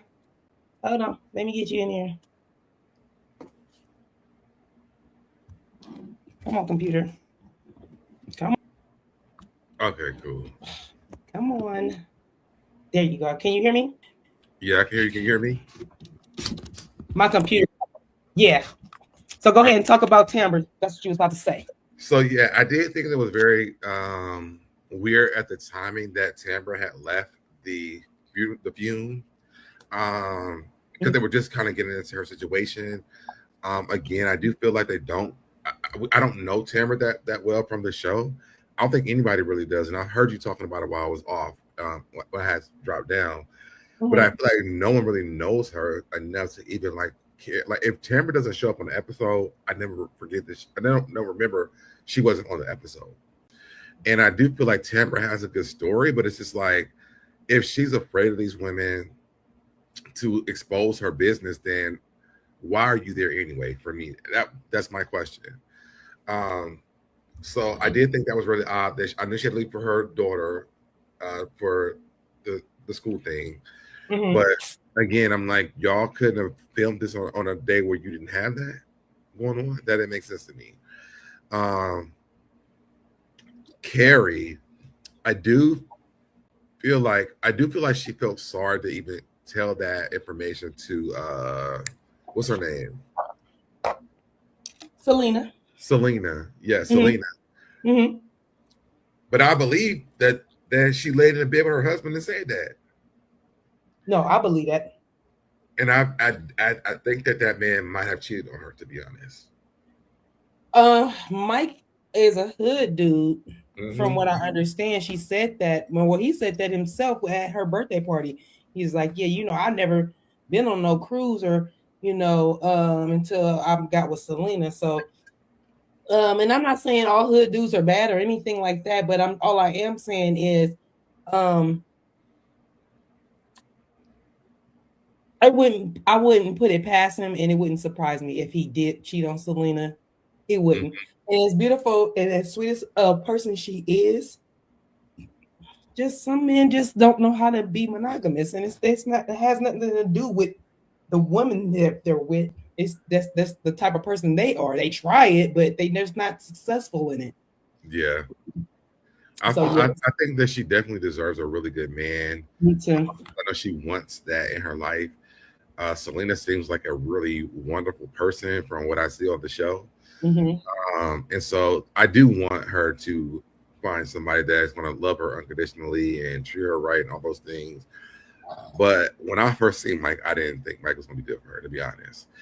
I think he's too short. But I mean, not like that. But I look at him when he walks. He got little man syndrome. I don't think he's that short, or maybe she looks tall. I don't know, but I just feel like he's not that tall. I'm like, I don't know something about him. Now, hold on, because Christine is in my business again. Okay, I'm gonna let you have it. How can you pull up this last comment that's on here? Oh wait, let me pull it up. Hold on, because I'm about to pull. I'm trying to pull myself back on. Let me see the one that's to you. So then let me pull it up real quick. Yes. There you go. How can you say Mike cheated on Selena, but Glendale didn't cheat last season? LOL. The delivery about Mike cheating on Selena was way different than the delivery for Glendale. Glendale gonna be cheating for the rest of his life if it's according to anybody from the Bell Collective. So no, I don't feel like Glendale was cheating. I feel like Mike cheated on Selena. The way that Kerri told her this, it was very serious. They would just throw out that Glenn cheated because it's Wednesday. Okay, so don't come up here because I'm not tired to set no scheme. Come to you with the boat. Okay. And then Christine also says that I think Tamara was really hurt and upset when they reached out to her ex last season. Oh yeah, for sure. Get over it though if you're gonna be on the show. Not get over it. No, we're gonna discuss it.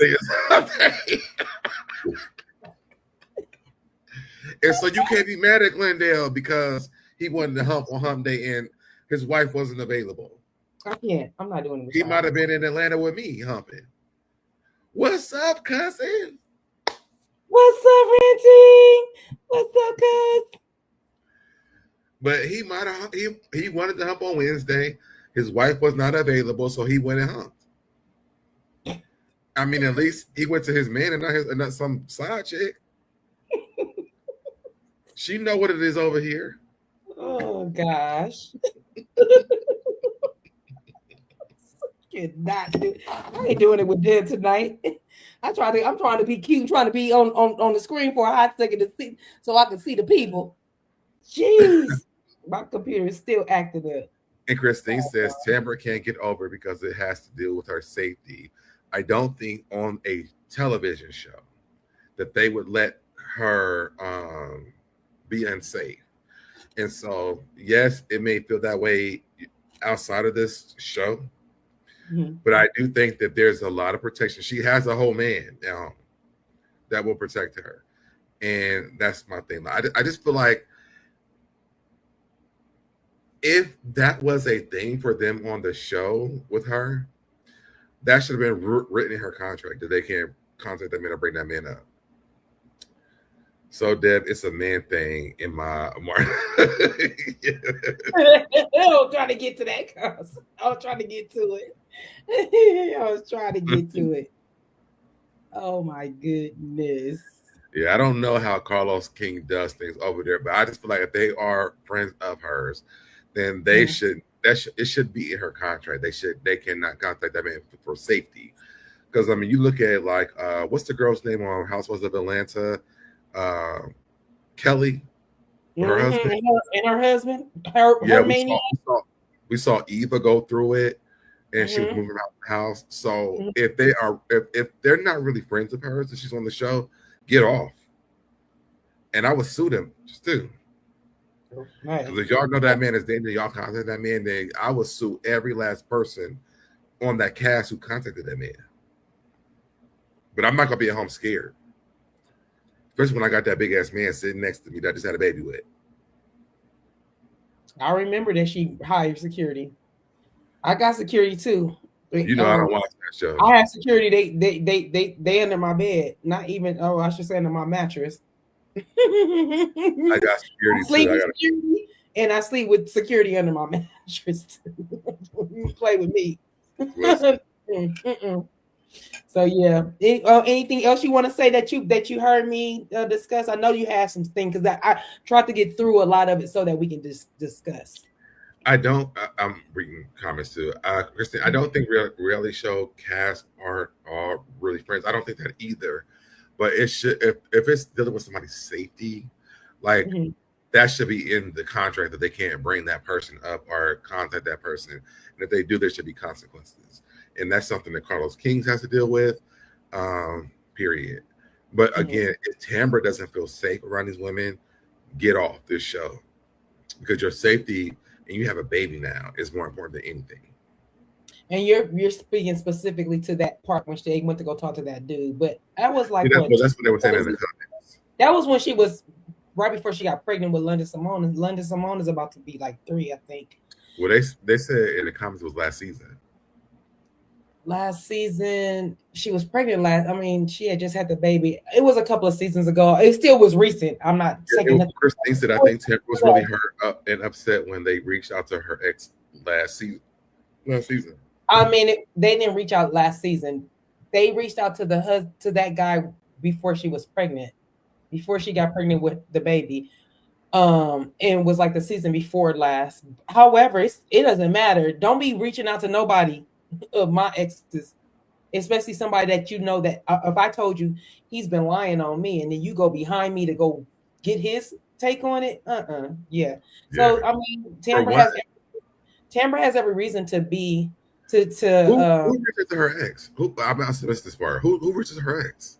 Marie and Lateshia. Marie reached out, but Marie brought Lateshia in like, yeah, I'm going I need you to come talk to them. So they went and Glenn's wife?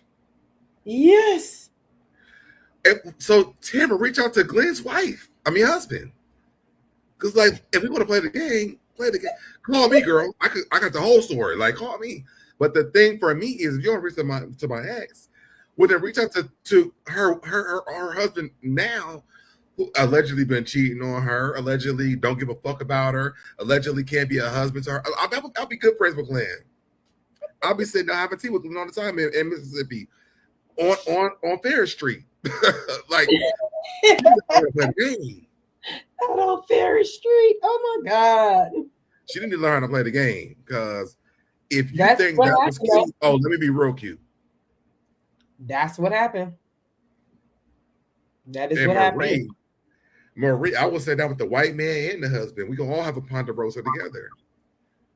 She didn't learn. Yeah, they really left a bad taste in Tambra's mouth, to be honest, and that's why Tambra is like, she will get around Latrice and Selena, but she's like, I'm girl, I got my arm. Y'all can't arm distance with y'all.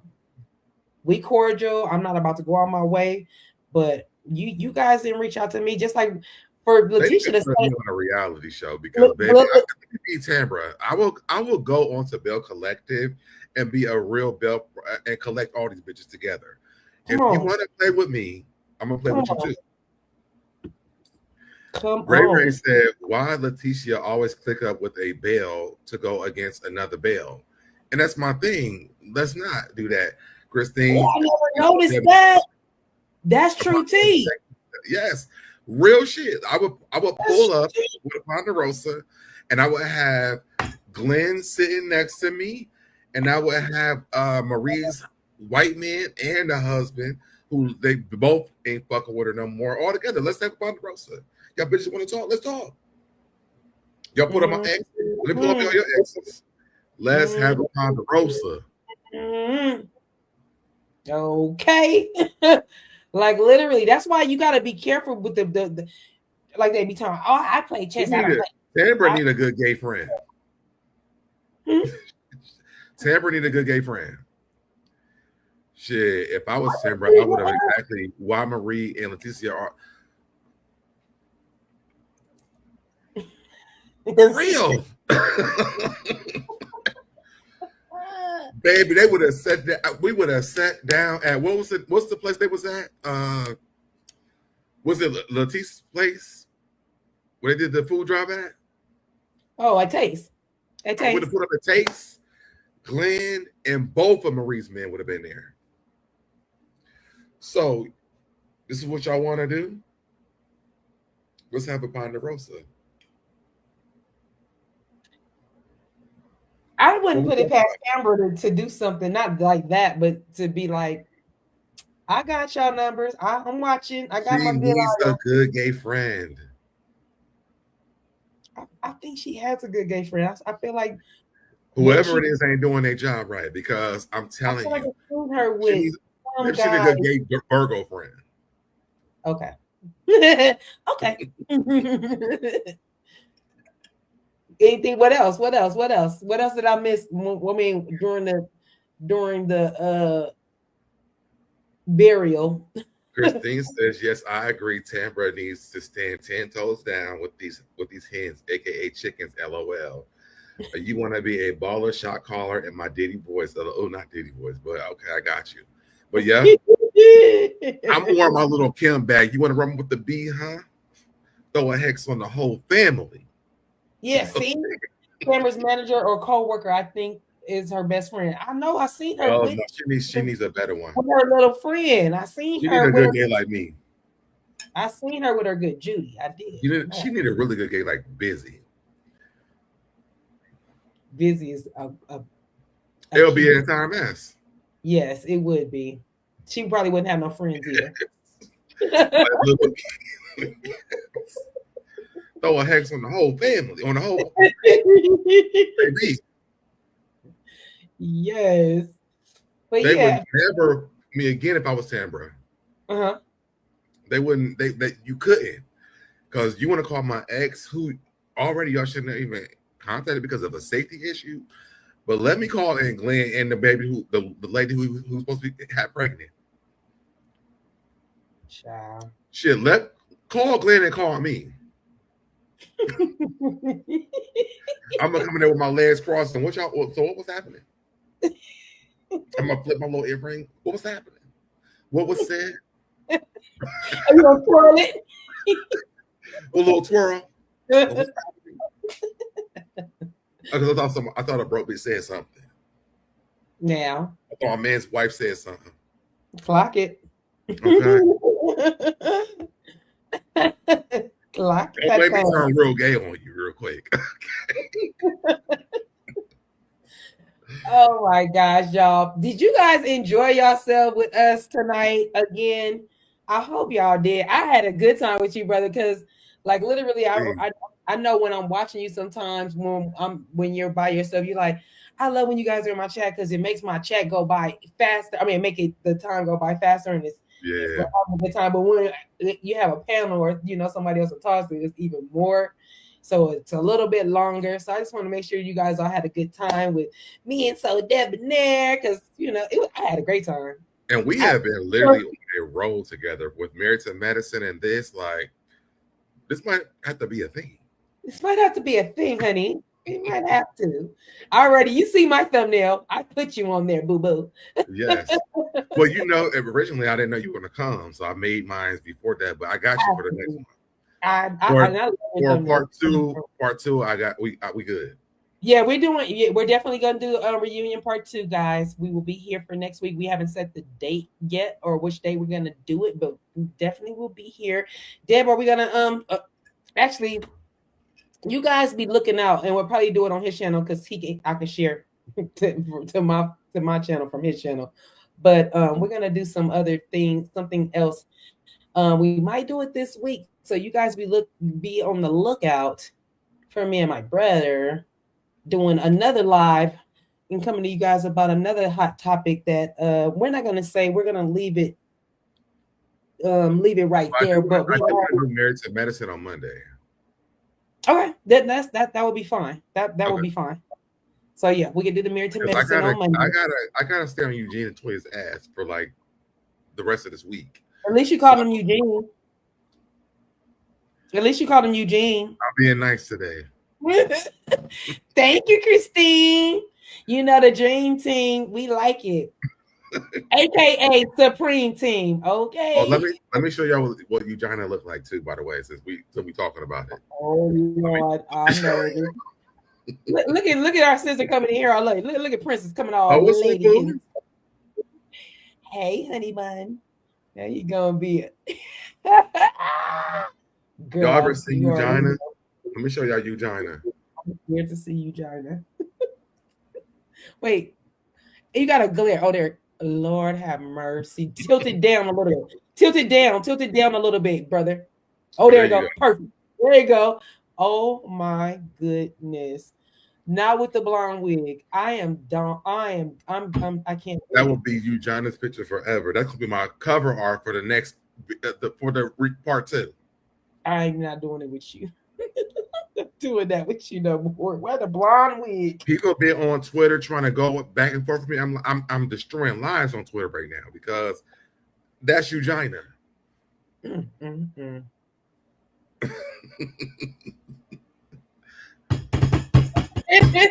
Oh yes, we here.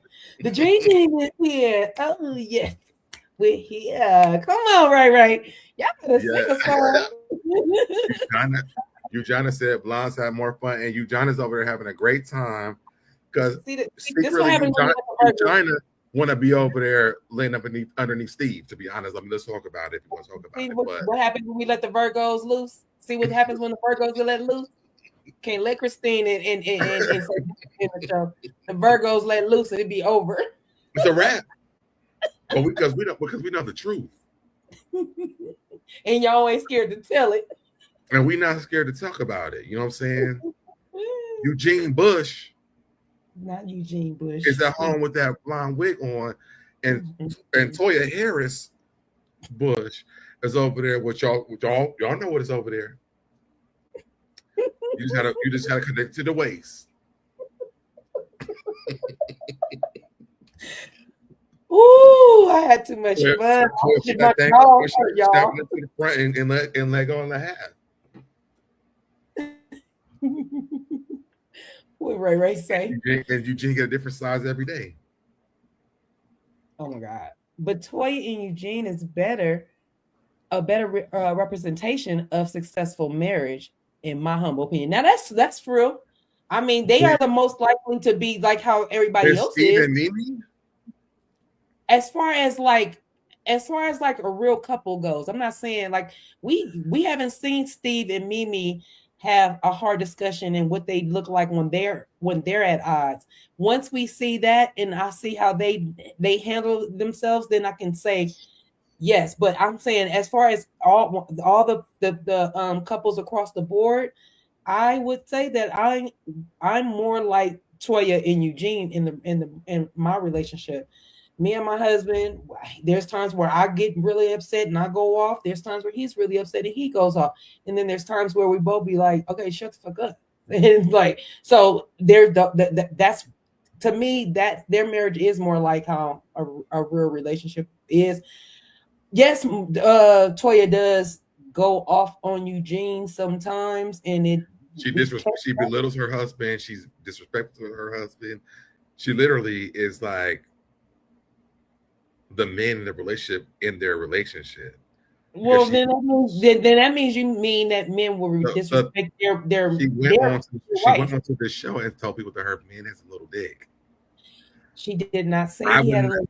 She didn't say that. She thought it was going to grow as she got older.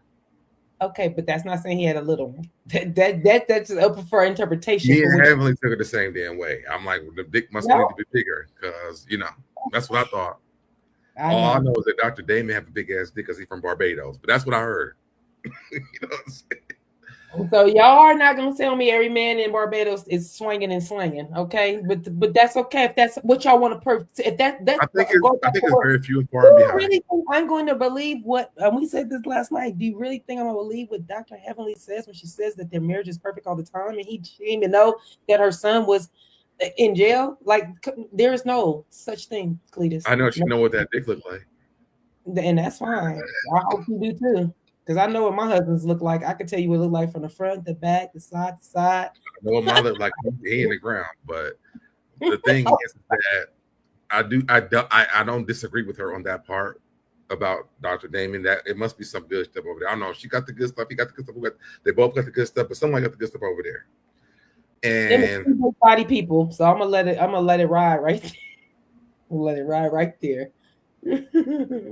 Them is two big body people. So I mean, he might have been swinging, but if his belly is hanging a little bit, he better bring that belly in because that does take inches away. Listen, if he can see it underneath that belly, it might be the same size she's talking about. So no, but what I'm saying is, men that have that belly, that does make your penis shrink. If Heavenly can see it in that belly big, I mean, oh yeah, I know what you're saying now. I got you. I got the visual. Most men who got big belly, they can't even see it, and especially if it's small. We gonna get off of that part. We gonna get off of them. We gonna get off of that. Back to the lecture hand. I had a good time with Bell Collective. We not even. I wonder how many episodes we're gonna get because we just had what 6. Child, we got some time. What was this? Hold on, I can tell you. I really hope Mike is not. Yeah, this is episode 6. I know I said this episode 6, so we like really got a lot to go. I wonder how many episodes in the season is what I was saying. Okay. Yeah. I wonder. I mean, I hope Mike is not. Now you know what, Ray? I see me and Ray. We still here. What is? Wait, I got to read it and I got to bring it up. I saw some of it in the. Nah, I'm a ride this way with you. It's not. Who said that? Who brought that into the chat? Not you, this chat. I'm saying what somebody said something about being uncircumcised. I think she said because he's from Barbados. Oh, they don't believe in getting circumcised. Oh, okay. I'm like, and I wish I could ride that wave with you for real, but there's always that one. Always that one, huh? Thank God Nolan ain't here so I can talk about it. There's always that one that could change your mind. That's all I'm saying. This right here, this comment right here.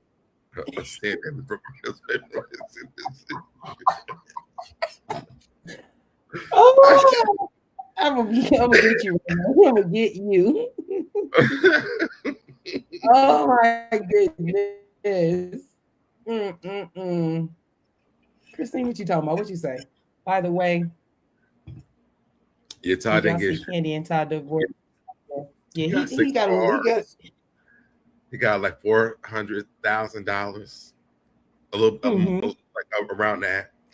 Oh yeah, he got like $500,000, but that's regardless, it was like 4,700. It was 460. Yeah, like 460. But regardless, I'm glad it's over. I'm glad that's and Candy's rearview mirror, and Candy's gonna make everything that she has to give to him 10 times over. So it does. To me, it did no spousal support. Mm-hmm. Yeah, he don't need it, and he about to probably move his back right back into that condo up in New York. Bye. No, he did. You didn't see the video?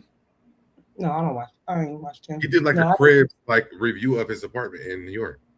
Oh yeah, the one that Katie wanted him to get rid of, but thank God she didn't, because then he would still be living And with thank you. God he did, because they ain't got somewhere to go.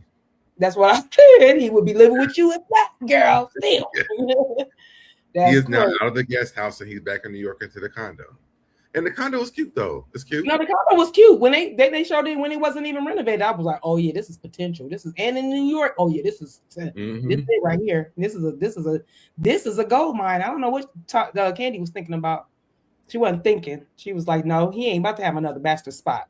That's what he's not about to have. Yeah. Now I'm happier for Candy and Todd. And Todd can do what he wants and not sneak around. Exactly. What was they calling him? When they say he was cheating, when Portia was cheating, what were they calling him? I can't think of the name. When he was cheating. Allegedly, when he was cheating, they was calling something else. It wasn't Todd. It was somebody put it in the chat. I can't think. Not Wilbur. Wilbur. Remember they would say that he was cheating in New York. There was a name that he had. It was a name. I'm trying to think too. Was it a Spanish name? Thomas is out of jail. I don't remember what it was. I didn't know that. I ain't been looking. Oh, yeah, Peter's up. Marvin. Yes, Marvin. Yes, Marvin. And it's funny because it's another M name like Martell, Marceau, all the Mars. It's always a M name. What's going on with I like all the toxic men on Carlos and stuff, because even Martell, mm-hmm. he can have it. I bet he can. You bet. As tight as his clothes is. I mean, I take them off. You know, that's what I want to say. But you know, I ain't mad. I'm gonna stick with Glenn and Juan Dixon at this point. You got two. You got chocolate and vanilla or chocolate and mocha. He's a little man. But this was fun, and we had to do stuff together. Like after our last few lives together, we had to do more stuff together. Of course, I'm having a good time. That's what I said. We already discussed that we need to do that, but we're definitely gonna be on for Monday. Y'all might get it sooner than Monday. Y'all just keep y'all notification bells on. Make sure your notification bells are on both our channels. Make sure you subscribe to both of us, and make sure your notification bell is on, because I'm telling y'all might get something before Monday, but we'll definitely be here back. Definitely be back on Monday. But listen, let me tell Ray and Christine something. I don't give a damn what Martell is wearing. It's gonna come off. Let's see. I got some stuff for Martell to wear that's in my drawer. He be wearing his clothes. Martell can just come home. Oh, he be wearing little Martell's clothes. Little MJ's clothes. I'm not gonna get on y'all hating on Martell like that, but because I'm on Glenn's side tonight. If I ever come over here for a Martell thing, I will go up for a Martell, but I gotta stand 10 toes down on Glenn today. Okay, and I think Glenn is appreciative of it. Us, not so much. That's okay. Like I said, I'm not mad at Glenn, but because I need him to understand that he has brought some things to make Lateshia feel the way she feels, and you're not squeaky clean. Now, what y'all gonna do with this information? What y'all gonna do and figure out how this is gonna work? That's up to y'all. But let's be clear, y'all both have done some bullshit. Very true, and it should be noted that they both have done bullshit, not just Glenn. Nope, I agree. I literally agree with that. I do think that Lateshia has put herself in. I think Lateshia is very confusing as a wife to a husband, and I feel like that should be noted in the case when it comes to Glenn and Lateshia, because I would be confused. I would probably cheat on her too. I probably almost have a baby with another woman that was heterosexual too, because I'm confused at home and I want to stay with my wife, but she want to be celibate. You know, one time she want to be a brand ambassador over here. She got other things going over here. Like all these things going on. I'm just like, I'm just trying to be a husband. So I can understand why my man be upset and confused. And again, I just wish they would go ahead and switch to the other side and come home. Because let me tell you something, Glenn, I'm never gonna be confused.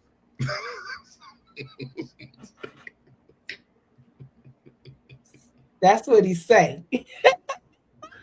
I will never be confused, Glenn. Come on home, and I got you. We can make money together, and you could be the head of the household. I got you. 25 years, 30 years later on down the road, I'm going to be the same nigga. Oh, gosh. I don't know if that sounds good. Good. Oh man, we gonna leave it right there because I love it with the smiles and my cheeks is hurting. You guys, we shall see y'all. Hopefully, he may be here next week with me for my Belle Collective. We shall see. I will come back next week. All right, that'll work right there. So we definitely be here. Christine, hold on. Christine. Yes, Glendale will work my nerves, but I will work Glendale even better, and we're gonna be good. Work my nerves out so the frustration can happen. And I'm telling you, Glendale will be a totally different man. There's a person, what's their name? That we know that's in our group chat that I deal with. Works my nerves all the time. But I just gotta put him to bed real quick and then you're good. So I'm gonna put you to bed. Listen, it's magical over here. It's magical over here. Magically delicious.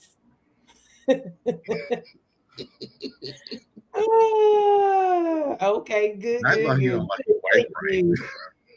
We appreciate you, Ray. Come on back to us, honey. And listen, Ray, if he don't know how to wipe right before today, he will know how to wipe right before he gets to me. And that's not going to be the biggest problem because I ain't going back there. So, well, she said, "Okay, Deb, you got this." I tapped in, baby. I got it. Oh man. Give me 1 second. We about to end this live, y'all, in a hot second.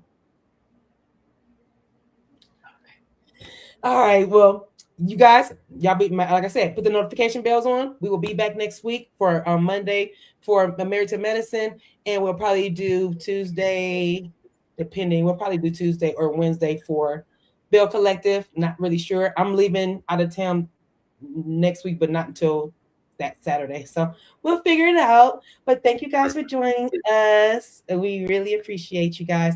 Make sure you guys hit that like button before y'all leave the building. When y'all actually, after we get off here, y'all hit the hype button.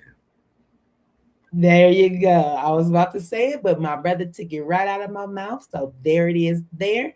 And yeah, guys, we gonna see y'all in the next C1, okay? Love y'all much, cuties.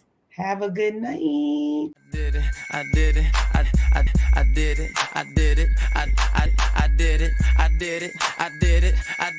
I did it. I did it. I did it. I did it. Did it. You did it. I did it. You did it. Did it. I did it. I did it.